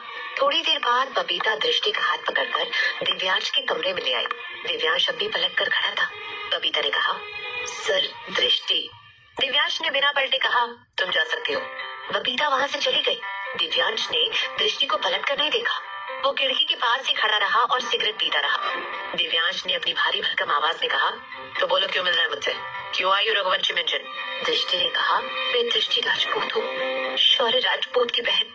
ये सुनते ही दिव्यांश की आंखों में खून उतर आया। उसने झटके से सिगरेट फेंक दी और अपने पैरों से मसल दी। दिव्यांश गुस्से में पलटा और उसने दृष्टि को एक नजर देखा और तेज कदमों से उसके पास आया। दिव्यांश ने अपने दोनों हाथों से दृष्टि की दोनों बाजुओं को पकड़ा और दीवार से लगा दिया। दृष्टि ने डर के मारे अपनी आंखें बंद कर ली। दिव्यांश दृष्टि के बहुत करीब था। दृष्टि डर के मारे कांप रही थी और दिव्यांश का गुस्सा सातवें आसमान पर था। दिव्यांश की सांसें दृष्टि के होठों पर पड़ रही थी। दिव्यांश ने एक नजर दृष्टि को देखा तो खुद सेकंड के लिए उसकी खूबसूरती में खो गया। लेकिन अगले ही पल उसने गुस्से में कहा, हमारा सब कुछ बर्बाद करने के बाद क्यों आई हो यहाँ? तुम्हारे भाई ने हमसे हमारा सब कुछ छीन लिया, सब कुछ, और अब तुम यहाँ मेरे सामने खड़ी हो। अपनी जान प्यारी नहीं है तुम्हें? तुम्हें खत्म करने में मुझे एक सेकंड भी नहीं लगेगा। तुम्हारी वजह से हमारा हंसता खेलता परिवार बिखर गया और अब तुम बेशर्मों की तरह यहाँ आकर खड़ी हो गई। दिव्यांश के इतना गुस्सा करने से दृष्टि अंदर ही अंदर सहम गई। दृष्टि इस वक्त बहुत ज्यादा डर से गुजर रही थी। उसे नहीं पता था कि दिव्यांश गुस्से में उसके साथ क्या करेगा। फिर भी दृष्टि ने हिम्मत करके अपनी लड़खड़ाती जुबान में कहा, वो एक्सीडेंट मैंने किया था। शौर्य और आर्या का इस एक्सीडेंट से कोई लेना देना नहीं है। आपको जितनी भी पनिशमेंट देनी है मुझे दे दीजिए, मेरे भाई बहन को नहीं। मुझे प्लीज छोड़ दीजिए, प्लीज मेरी आर्या को छोड़ दीजिए, वो बहुत छोटी है, उसे तो एक्सीडेंट के बारे में कुछ पता भी नहीं है। प्लीज आप मेरी बहन को छोड़ दीजिए। आप जो पनिशमेंट देंगे मैं एक्सेप्ट कर लूंगी, लेकिन प्लीज मेरी बहन को छोड़ दीजिए, मैं आपके हाथ जोड़ती हूँ। दृष्टि ये सारी बातें आंखें बंद करके ही बोल रही थी। बेशक दृष्टि देख नहीं सकती थी, लेकिन दिव्यांश के गुस्से के आगे उसकी आंखें खोलने की हिम्मत ही नहीं थी। दिव्यांश ने गुस्से में कहा, तो तुम अपने भाई को बचाना चाहती हो? तुम्हें क्या लगता है रघुवंशी मेंशन में पागल लोग रहते हैं जिन्हें इतना नहीं पता कि उस दिन गाड़ी कौन चला रहा था? तुम्हारे भाई ने पुलिस स्टेशन में बयान दिया था। अब रघुवंशी भाई तो तुम्हारे भाई को वही दफन करते थे, लेकिन चाचू ने रोक लिया। दृष्टि ने फिर से कहा, मैं सच कह रही हूँ, शौर्य भैया ने एक्सीडेंट नहीं किया, मैंने किया है। गाड़ी मैं चला रही थी, मुझ पर केस हो जाएगा और मेरा करियर खराब हो जाएगा। इसी वजह से शौर्य भैया ने सारा ब्लेम अपने ऊपर ले लिया। दिव्यांश को और ज्यादा गुस्सा आ रहा था क्योंकि दृष्टि झूठ बोल रही थी और दिव्यांश भी जानता था कि दृष्टि झूठ बोल रही है। दिव्यांश ने अब तक दृष्टि को छोड़ा नहीं था। दिव्यांश ने दृष्टि को बहुत ही मजबूती से पकड़ा हुआ था, जिसकी वजह से दृष्टि को दर्द भी हो रहा था। दृष्टि की आंखों से आंसू भी आ रहे थे, लेकिन दृष्टि ने अपनी आंखें नहीं खोली। दृष्टि बस दिव्यांश की आवाज को सुन रही थी और उसकी सांसों की खुशबू को महसूस कर रही थी। दिव्यांश ने गुस्से से फिर कहा, बहुत शौक है ना तुम्हें अपने भाई को बचाने का? बचा सकती हो अपने भाई को, झेल सकती हो मेरा टॉर्चर, झेल पाओगी मेरी पनिशमेंट? तुम्हारे भाई की वजह से मैंने सब कुछ खो दिया, सब कुछ।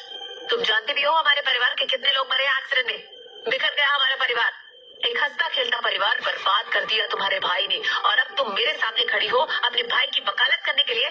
दृष्टि रो रही थी। दृष्टि को समझ नहीं आ रहा था कि वो क्या करे। दृष्टि ने हिम्मत करते हुए फिर कहा, मैं सच कह रही हूँ, एक्सीडेंट मैंने किया है। आप चाहे तो मुझे कोई भी पनिशमेंट दे दीजिए, लेकिन मेरे भाई और मेरी बहन को छोड़ दीजिए। दृष्टि की ये बात सुनकर दिव्यांश हंसने लगा। दिव्यांश की हंसी में एक कड़वाहट थी, दिव्यांश की हंसी में एक बेचैनी थी, दिव्यांश की हंसी में तूफान था जो दृष्टि की लाइफ में आने वाला था। दिव्यांश ने अपनी हंसी रोककर गुस्से में कहा, तो तुम झूठ बोलने से पीछे नहीं हटोगी? ठीक है, मैं तुम्हें 5 दिन देता हूँ। 5 दिन की पनिशमेंट अगर तुमने झेल ली तो मैं वादा करता हूँ तुम्हारे भाई को और तुम्हारी बहन को कुछ नहीं होगा। क्या करेगा दिव्यांश दृष्टि के साथ? क्या राजवीर शिवाय को रोक पाएगा? कब आएगा शौर्य अपनी बहन को बचाने?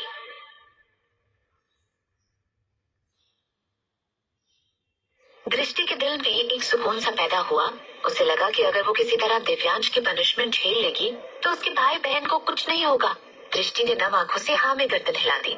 दिव्यांश ने दृष्टि के बालों को महसूस करते हुए कहा, ठीक है, तो 5 दिन खुद को मुझे सौंप दो। ये सुनते ही दृष्टि ने हल्की सी आंखें खोली।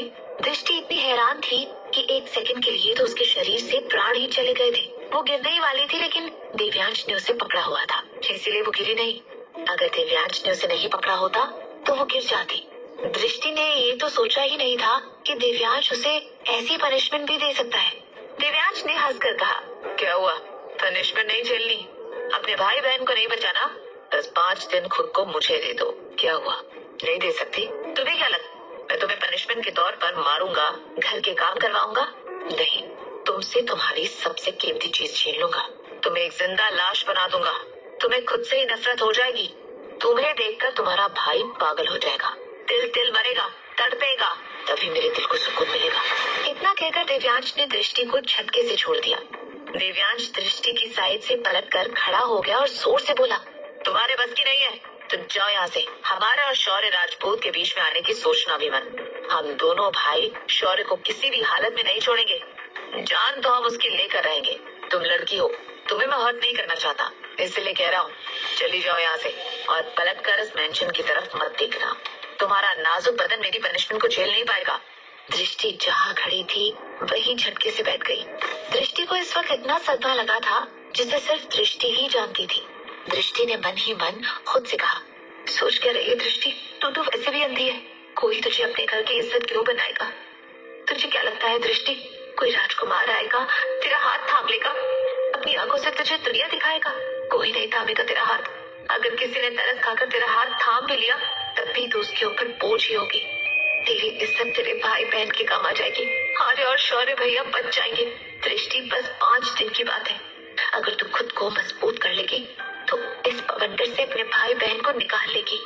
दृष्टि ने खुद को संभाला और घबराते हुए बोली, मिस्टर रघुवंशी, मैं तैयार हूँ। ये सुनकर दिव्यांश गुस्से में पलट गया। उसने दृष्टि को देखा तो दृष्टि सिर झुकाए बैठी थी। दिव्यांश कुछ बोलता उससे पहले ही दृष्टि ने कहा, क्या सच में मेरे भाई बहन को छोड़ देंगे? आप अपने वादे से मुकर तो नहीं जाएंगे? अगर आप मेरे भाई बहन को छोड़ देंगे तो मैं तैयार हूँ। आपको मेरे साथ जो करना है कर लीजिए, पर मेरे भाई बहन को छोड़ दीजिए। दृष्टि को ऐसी बात बोलने के लिए बहुत हिम्मत की जरूरत थी और दृष्टि ने अपने अंदर वो हिम्मत इकट्ठी कर ली थी। दृष्टि को देखकर लग रहा था जैसे वो अभी मर जाएगी, लेकिन उसने खुद को संभाल रखा था। उसकी आंखों से आंसू रुक ही नहीं रहे थे। बिना आवाज के दृष्टि रो रही थी। दिव्यांश उसे गुस्से में और हैरानी से देख रहा था।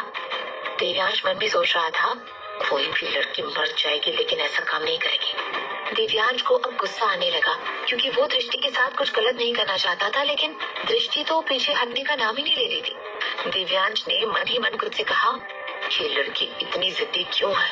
अपनी जिद के आगे इसे अपनी इज्जत तक की परवाह नहीं। दिव्यांश ने एक बार फिर दृष्टि को डराने की सोची। दिव्यांश गुस्से में पंजों के बल दृष्टि के पास बैठ गया और उसका चेहरा अपने एक हाथ से पकड़कर बोला, क्या कर सकती हो तुम? क्या तुम मुझे अपना दीवाना बना सकती हो? क्या तुम मुझे सेड्यूस कर सकती हो? दिव्यांश के ऐसे करने से दृष्टि ने फिर से अपनी आंखें कसकर बंद कर ली। दृष्टि ने अपने दोनों हाथों से दिव्यांश के हाथ को अपने चेहरे से छुड़ाकर रोते हुए कहा, हाँ कर सकती हूँ, जो आप कहेंगे सब करूंगी, जैसा कहेंगे वैसा करूंगी, बस आप अपनी बात से मुकर मत जाना। 5 दिन बाद आप मेरे भाई बहन को छोड़ देंगे, शौर्य भैया को कुछ नहीं करेंगे। दिव्यांश को लग रहा था कि दृष्टि से कुछ नहीं होगा। दृष्टि को देखकर ही लग रहा था कि वो कितनी सिंपल है, दृष्टि से ये सब होगा ही नहीं, फिर वो चुपचाप चली जाएगी। दृष्टि के लिए काम बहुत मुश्किल था। दृष्टि की जिंदगी में तो कोई मेल फ्रेंड भी नहीं था। दृष्टि ने तो सपने में भी नहीं सोचा था कि उसे कभी ये सब करना पड़ेगा। उसने तो कभी सोचा भी नहीं था उसकी लाइफ में ऐसा भी दिन आएगा। उसे तो ठीक से पता भी नहीं था कि सेड्यूस करते कैसे हैं। शिवाय रघुवंशी मेंशन। आर्या खाना लेकर शिवाय के कमरे में गई और शिवाय के सामने जाकर खड़ी हो गई। शिवाय ने कहा, अब जब तक मैं खाना न खा लूं ऐसे ही खड़ी रहना। आर्या ने किसी मासूम बच्चे की तरह हाँ में गर्दन हिला दी। शिवाय ने लैपटॉप पर काम करते हुए करीब 1 घंटे में धीरे धीरे खाना खाया। तब तक आर्या एक ही पोजीशन में बिना किसी शिकायत के खड़ी रही। खाना खाने के बाद शिवाय ने कहा, अब तुम जा सकती हो। आर्या ने फिर से हाँ में गर्दन हिलाई, प्लेट उठाई और चली गई। बैंगलोर। एक लड़का एक बड़ी सी बिल्डिंग से बाहर निकला। उसके हाथ में लैपटॉप का बैग था। उस लड़के की उम्र करीब 24 साल होगी। दिखने में काफी हैंडसम था और शरीर से मजबूत भी था। वो जैसे ही बिल्डिंग के बाहर आया उसके सामने एक कैब आकर रुकी और वो लड़का उसमें बैठकर चला गया। करीब आधे घंटे बाद वो गाड़ी एक अपार्टमेंट के सामने जाकर रुकी। वो लड़का कैब से उतरा और अपार्टमेंट के अंदर चला गया। अगले 10 मिनट में वो लड़का अपने फ्लैट के अंदर था और किचन में अपने लिए खाना बना रहा था। उसने कढ़ाई गैस पर चढ़ाई हुई थी। उसकी सब्जी को पकने में वक्त था। तब तक उसने जेब में से फोन निकाला और किसी को कॉल किया। रिंग जा रही थी लेकिन फोन कोई रिसीव नहीं कर रहा था। उस लड़के ने गहरी सांस लेकर कहा, पता नहीं कहाँ गई दृष्टि, एक बार में ही फोन उठा लेती थी लेकिन कल से फोन नहीं उठा रही। 2 दिन हो गए, ना तो आर्या से बात हुई है और ना ही दृष्टि से। इतना कहकर उसने फिर से दृष्टि को कॉल किया लेकिन इस बार भी किसी ने फोन रिसीव नहीं किया। वो लड़का कोई और नहीं शौर्य था। जो बेंगलुरु में जॉब करता था। इतना बड़ा अंपायर होने के बाद भी वो बेंगलुरु में जॉब करता था, ये बात समझ से परे थी। या कह सकते हैं कि रणविजय सिंह राणा की कोई साजिश जिसका शिकार शौर्य भी हुआ था। शौर्य ने देखा तो उसकी सब्जी पक चुकी थी। उसने फोन साइड में रखा और अपने लिए खाना एक प्लेट में सर्व कर लिया और प्लेट लेकर डाइनिंग टेबल पर बैठ गया, लेकिन उसका ध्यान अब भी उसकी बहनों में ही था। उसने अपनी प्लेट की तरफ देखा और अचानक ही उसे अपनी बहनों के साथ बिताए हुए कुछ पल याद आए। शौर्य ने अपनी प्लेट को साइड में खिसका दिया। एक तो 2 दिन से उसकी अपनी बहनों से बात नहीं हो रही थी, ऊपर से वो मजबूरी में बेंगलुरु में जॉब कर रहा था, वरना अपनी बहनों के पास ही रहता। और तभी शौर्य का फोन वाइब्रेट करने लगा। शौर्य ने गर्दन घुमाकर देखा तो उसका फोन किचन की स्लैब पर रखा हुआ था। शौर्य उठा और अपने फोन के पास गया और जैसे ही उसने अपना फोन चेक किया, उसकी आंखें हैरानी से फैल गई। उसमें अननोन नंबर से बहुत सारे मैसेज, वीडियो कॉल, फोटोग्राफ्स आई हुई थी। वो सारी वीडियो आर्या की थी, जो रघुवंशी मेंशन में नौकरों की तरह काम कर रही थी। रघुवंशी इंडस्ट्रीज।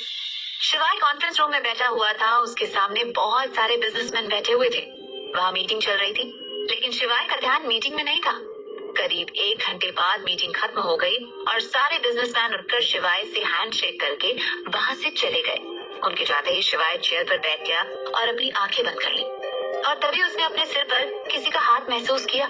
शिवाय ने आंख खोलकर देखा तो अजीत जी शिवाय के पास खड़े थे। शिवाय ने हैरानी से कहा, पापा आप आ गए।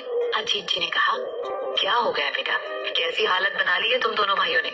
1 साल हो गया हमें गए हुए और तुम हो कि अब तक हमारा शोक मना रहे हो। नहीं मेरा बच्चा, तू तो मेरा समझदार बच्चा है, तुझ पर ही तो मुझे यकीन है। उठ जा, खड़ा हो जा, अपने भाइयों का सहारा बन। दिव्यांश के बारे में सोच, विराज के बारे में सोच।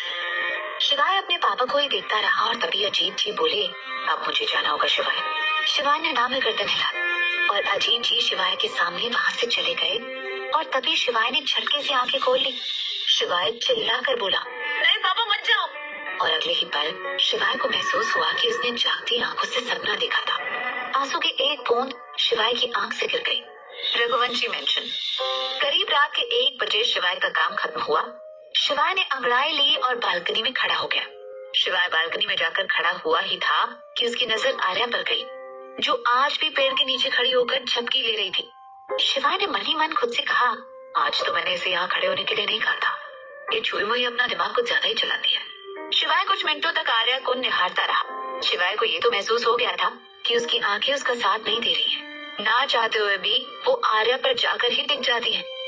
शिवाय ने मन ही मन खुद से कहा, इस छुई मुई की मासूमियत ने राजवीर और मेरी आंखें दोनों को बगावत करने पर मजबूर कर दिया है। दोनों ही मेरी बात मानने में नखरे करते हैं। कुछ तो है इस छुई मुई में, जो इस शिवाय रघुवंशी का ध्यान अपनी ओर खींच लेती है। पता नहीं क्यों शिवाय के दिल और दिमाग फिर से लड़ने लगे। शिवाय के दिल ने कहा, देख क्या रहा है, कल भी नहीं सोई और आज भी देखो कैसे खड़े खड़े झपकी ले रही है। जाकर कह दे इसे कि सो जाए।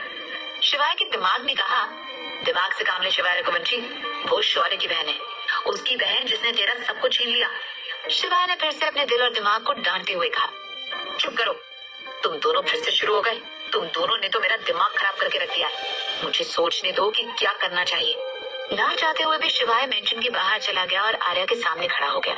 आर्या तो खड़ी खड़ी ही झपकी ले रही थी। उसे देखकर लग रहा था कि वो किसी भी पल गिर जाएगी, और ऐसा ही हुआ। जैसे ही आर्या गिरने को हुई, शिवाय ने उसे अपनी बाहों में थाम लिया। शिवाय की बॉडी में फिर से सिरन सी दौड़ गई। आर्या के टच में कुछ तो था जिससे शिवाय खुद को कंट्रोल नहीं कर पाता था, लेकिन शिवाय ने जैसे तैसे खुद को कंट्रोल किया और आर्या को गोद में उठा लिया। आर्या बहुत बुरी तरह थकी हुई थी। उसे तो होश भी नहीं था कि वो कहाँ है। आर्या बड़े सुकून से शिवाय की बाहों में सो रही थी। शिवाय आर्या को देख रहा था। शिवाय कुछ सेकंड के लिए आर्या की खूबसूरती में खो गया। शिवाय आर्या को देखता रहा, फिर उसने आर्या को गोद में उठा लिया और उसे लेकर अपने कमरे में आ गया। उसे खुद नहीं पता था कि वो आर्या को अपने कमरे में क्यों ले आया था। शिवाय ने आर्या को बेड पर लेटाया, तब उसे ध्यान आया कि वो तो अपने कमरे में आ गया है। लेकिन अगले ही पल आर्या का मासूम सा चेहरा देखकर उसने सोचा कि चलो कोई बात नहीं, उसे आज यहीं सोने देता हूँ। आर्या बड़े सुकून से शिवाय के बेड पर सो रही थी। आर्या को क्या पता था कि फ्यूचर में उसे हमेशा इसी बेड पर सोना है। शिवाय ने एक नजर आर्या को देखा, जो एक छोटे बच्चे की तरह बेसुध होकर सो रही थी। शिवाय ने मन ही मन फिर से कहा, अब तो ये दिल भी बगावत पर उतर आया है। कुछ तो है इस छुई में जो मैं भी इसकी तरफ खिंचकर चला जाता हूँ। लेकिन मेरी नाना का क्या, जो अमेरिका में बैठी है। थोड़ी देर आर्या के बारे में सोचकर शिवाय मेंशन के दूसरे कमरे में चला गया और वहाँ सो गया। क्या शिवाय को आर्या से सच में प्यार हो गया था? क्या दिव्यांश दृष्टि के साथ सारी हदें पार कर देगा? क्या शौर्य अपनी बहनों को बचाने आएगा?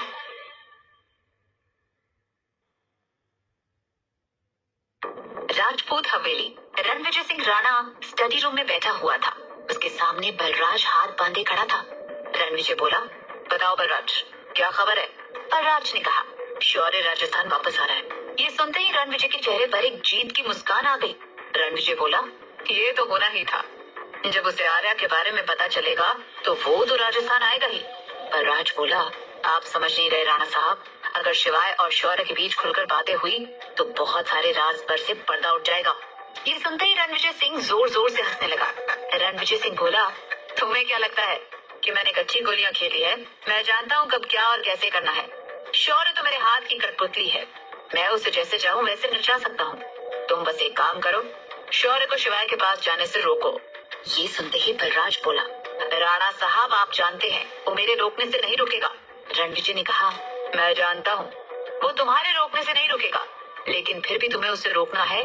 तुम उसे तब तक रोकोगे जब तक वो तुम पर चिल्लाने ना लगे।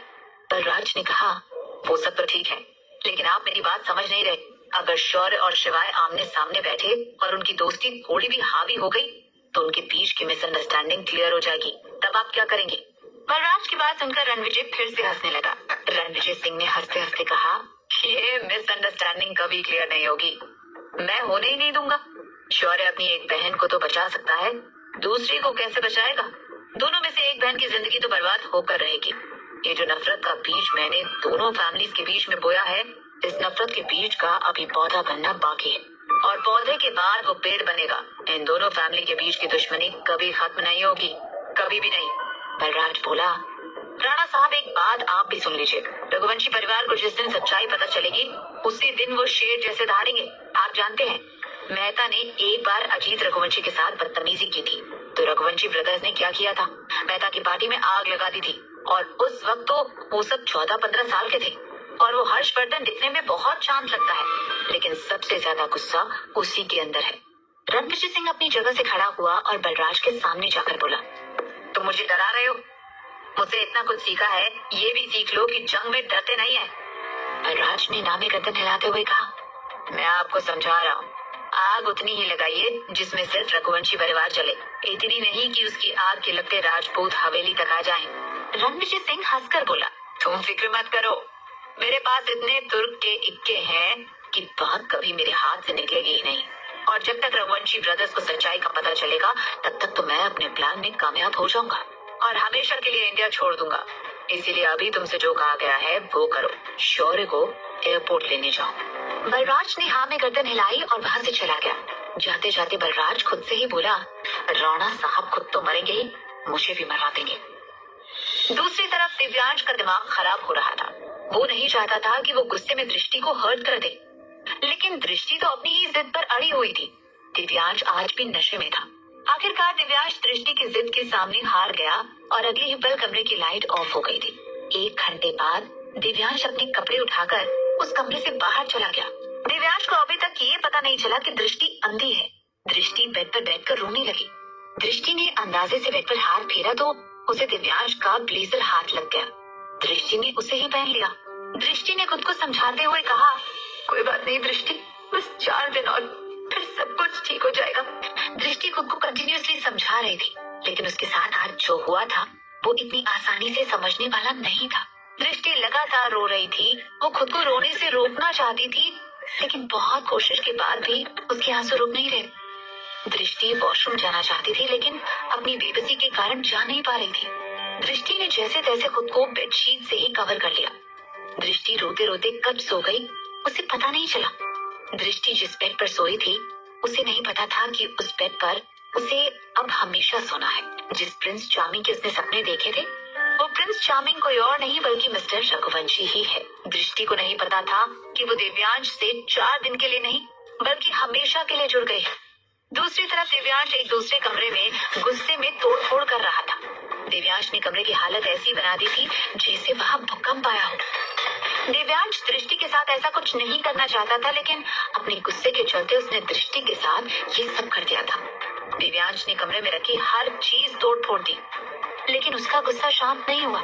तभी दिव्यांश के दिल से एक आवाज आई, मिस्टर रघुवंशी, ये क्या कर रहे हैं आप? भला कोई ऐसे नुकसान करता? आप हमेशा ऐसे ही करते हैं, पहले गुस्सा करते हैं फिर नुकसान करते हैं। दिव्यांश ने चिल्लाकर खुद से कहा, तो क्या करूं मैं? कैसे खुद का गुस्सा शांत करूं? मैं तुम्हारे अलावा ये हक किसी को नहीं देना चाहता था, लेकिन मैं उस दृष्टि राजपूत को दे आया। गुस्से में ही सही, लेकिन मैंने तुम्हारा हक उस लड़की को दे दिया। तुम्हारे अलावा मैंने कभी किसी को नजर भरकर नहीं देखा, और आज मैं अपने आप को उस लड़की को देकर आ गया। दिव्यांश को फिर से उसी लड़की की आवाज सुनाई दी, क्या कह रहे हैं मिस्टर रघुवंशी? 1 घंटा इसे, पर क्या आपको उसके साथ सुकून महसूस नहीं हुआ? क्या आपका गुस्सा कम नहीं हुआ? मैं जानती हूँ कहीं न कहीं आपको उसके साथ सुकून मिला, तभी आपने उसके साथ 1 घंटा स्पेंड किया। मुझसे ज्यादा आपको कौन जान सकता है? दिव्यांश ने फिर से गुस्से में कहा, मैं उस लड़की के साथ कुछ नहीं करना चाहता था। मुझे उस लड़की के साथ कुछ नहीं करना था। उसका मासूम चेहरा मुझे तुम्हारी याद दिलाता है। कितनी बार मैंने उस लड़की को वार्न किया, लेकिन वो लड़की 1 नंबर की जिद्दी है। दिव्यांश को फिर से उस लड़की की आवाज सुनाई दी। उसने हंसकर कहा, मिस्टर रघुवंशी, वो लड़की जिद्दी है तो आप क्या कम जिद्दी है? आपके जिद के आगे तो पूरा रघुवंशी परिवार हार मान जाता है। एक शिवाय है जो आपकी बात नहीं मानता, वरना आपके चाचू, विराज, रूही सब तो आपकी बात मानते हैं, ताकि आपको गुस्सा ना आ जाए। दिव्यांश ने फिर से चिल्लाकर कहा, मैं क्या करूं अब इस लड़की का? उसके भाई ने मुझे तुमसे दूर कर दिया। तुम चली गई मुझे छोड़कर, मैं अकेला पड़ गया। तुम जानती हो मैं ऐसा नहीं था। एक तुम ही थी जो मुझे समझती थी, जिसे देखकर मेरा गुस्सा गायब हो जाता था। अब तुम नहीं हो तो मैं क्या करूं? मैं क्या करूं? वापस आ जाओ मेरे पास, मैं तुम्हारे बिना मर रहा हूँ। फ्लैशबैक। दिव्यांश ऑफिस से घर आया तो उसके चेहरे पर बहुत गुस्सा था, क्योंकि आज छोटी सी गलती की वजह से उसके हाथ से एक बहुत बड़ी डील निकल गई। यशोदा ने दिव्यांश को गुस्से में देखा तो बोली, अब तुझे क्या हुआ? 24 घंटे गुस्से में क्यों रहता है? क्या हो गया? दिव्यांश ने अपना बैग लगभग सोफे पर फेंकते हुए कहा, आज बहुत बड़ी डील हाथ से निकल गई, और ये सब हुआ आपके उस लाडले बेटे शिवाय की वजह से। शिवाय, जो कि डाइनिंग टेबल पर बैठकर सेब खा रहा था, उसने आईब्रो चढ़ाकर दिव्यांश को देखा और फिर आवाज लगाते हुए कहा, रिया भाभी, आपके पति परमेश्वर आ गए। जैसे रिया का जिक्र हुआ, वैसे दिव्यांश के चेहरे पर हल्की सी मुस्कुराहट आई, लेकिन उसने फिर भी गुस्से में कहा, माँ देख लो इसे थोड़ी भी शर्म नहीं आती। शिवाय ने कंधे उचकाकर कहा, मुझे क्यों शर्म आएगी? इतना कहकर शिवाय ने फिर से आवाज लगाई, रिया भाभी नीचे आओ। दिव्यांश की नजर अपने आप ही सीढ़ियों की तरफ चली गई। फिर दिव्यांश आकर डाइनिंग टेबल पर बैठ गया, ये सोचकर कि रिया आएगी और उसे चाय या कॉफी बनाकर देगी, लेकिन अभी भी कोई नहीं आया। यशोदा और शिवाय दोनों ही दिव्यांश को देख रहे थे, जो बेसब्री से अपनी रिया का इंतजार कर रहा था। दिव्यांश अपने फोन की स्क्रीन स्क्रॉल कर रहा था, लेकिन उसकी नजर बार बार सीढ़ियों की तरफ ही जा रही थी। शिवाय ने एक बार फिर कहा, रिया भाभी, तुम्हारे पति परमेश्वर आ गए, ये गुस्से से उबल रहे हैं, आकर ठंडा कर लो। इस बार दिव्यांश ने हल्के गुस्से में कहा, रिया सुनाई नहीं दे रहा? शिवाय कितनी देर से बुला रहा है? तभी यशोदा जी और शिवाय दोनों ही हंसने लगे। दोनों को हंसता हुआ देखकर दिव्यांश ने कसकर आंखें बंद कर ली, क्योंकि वो समझ गया था कि रिया घर में है ही नहीं, और उसके भाई और माँ दोनों मिलकर उसकी बैंड बजा रहे हैं। दिव्यांश ने गुस्से में पैर पटका और उठकर अपने कमरे की ओर जाने लगा। तभी पीछे से रिया ने आवाज लगाई, क्या हुआ दिव्यांश? हर बार इतना गुस्सा करना जरूरी है? रिया की आवाज सुनकर दिव्यांश ने पलटकर देखा तो वहाँ रिया खड़ी थी, जिसके हाथ में पूजा की थाली थी। दिव्यांश बोला, तुम कब आई? रिया ने कहा, मैं तो सुबह से ही आई हूँ, माँ के साथ पूजा घर साफ कर रही थी, कल दिवाली है ना। दिव्यांश ने फिर शिवाय और यशोदा जी को देखा, वो दोनों ही अपनी हंसी रोकने के लिए स्ट्रगल कर रहे थे। दिव्यांश आंखें छोटी करके बोला, माँ ये तो है ही बदतमीज, कम से कम आप तो मेरा मजाक मत बनाया कीजिए। यशोदा ने एक मीठी सी मुस्कुराहट के साथ कहा, मजाक थोड़ी ना बना रही हूँ, पागल कहीं का। अरे मैं तो खुश हूँ कि रिया तेरी जिंदगी में आ गई और तुझे रिया से प्यार हो गया, वरना मुझे तो लगता था मेरा बेटा कुंवारा ही रह जाएगा। और तभी शिवाय ने टेबल बजाते हुए दिव्यांश को चिढ़ा कर कहा, प्यार हो तो गया ना भाभी से, या हम तुझे जबरदस्ती शादी के झंझट में फंसा रहे हैं? ये सुनकर रिया की आंखों में हल्की सी शर्म आ गई और दिव्यांश के चेहरे पर मीठी सी मुस्कुराहट। दिव्यांश ने शिवाय को उंगली दिखाई और अपने कमरे में चला गया, लेकिन अपने कमरे में जाने के बाद भी उसे रिया के लिए बेचैनी हो रही थी। दिव्यांश इधर उधर चक्कर लगाने लगा। वो बार बार गेट की तरफ देख रहा था और तभी रिया गेट के अंदर आई। उसके हाथ में कॉफी का मग था। उसने कॉफी टेबल पर रखी और दिव्यांश को देखकर बोली, कॉफी पी लीजिए। जैसे ही वो जाने को हुई वैसे ही दिव्यांश ने उसका हाथ पकड़कर उसे अपनी तरफ खींच लिया और उसे गले लगा लिया और फिर धीरे से बोला, मुझे कॉफी नहीं, तुम्हारी जरूरत है। रिया के चेहरे पर मुस्कुराहट आ गई, लेकिन फिर उसने दिव्यांश को खुद से दूर करके कहा, कॉफी पी लो, उसके बाद बात करते हैं। दिव्यांश ने कॉफी का मग उठाया और रिया का हाथ पकड़कर बालकनी में आ गया। फिर वो दोनों बालकनी में बैठकर बातें करने लगे और तभी पीछे से शिवाय आकर बोला, क्या बात है, आए मेरे राम सीता को किसी की नजर न लगे। भला हो इस सीता का जो मेरे राम जैसे भाई के दिल में जगह बना ली, वरना मुझे तो लग रहा था कि मेरा राम जैसा भाई जिंदगी भर हनुमान बनकर रह जाएगा। दिव्यांश ने गुस्से में पीछे पलटकर देखा और बोला, थोड़ी तो शर्म कर ले, मैं पूरा दिन ऑफिस में काम करता हूँ और तू पूरा दिन अय्याशी करता है, और अब सुकून से 2 पल अपनी रिया के पास बैठ गया तो तू वहाँ भी आ गया डिस्टर्ब करने। दिव्यांश का गुस्सा देखकर शिवाय और रिया दोनों को हंसी आ गई और तभी यशोदा ने नीचे से आवाज लगाते हुए कहा, शिवाय जरा नीचे आओ। शिवाय ने मजाक किया और वहाँ से चला गया। उसके जाते दिव्यांश ने रिया को देखकर कहा, तुम्हें बड़ी हंसी आती है। फिर रिया दिव्यांश के पास बैठ गई। तभी दिव्यांश ने अपने होंठ रिया के माथे पर रख दिए। फ्लैशबैक 10। दिव्यांश की आंखों में अचानक ही बीते हुए पल घूम गए। तभी कमरे का गेट नॉक हुआ। क्या दिव्यांश को कभी पता चलेगा कि दृष्टि देख नहीं सकती? क्या दिव्यांश को अपने किए पर पछतावा होगा? क्या वो कभी दृष्टि को समझेगा?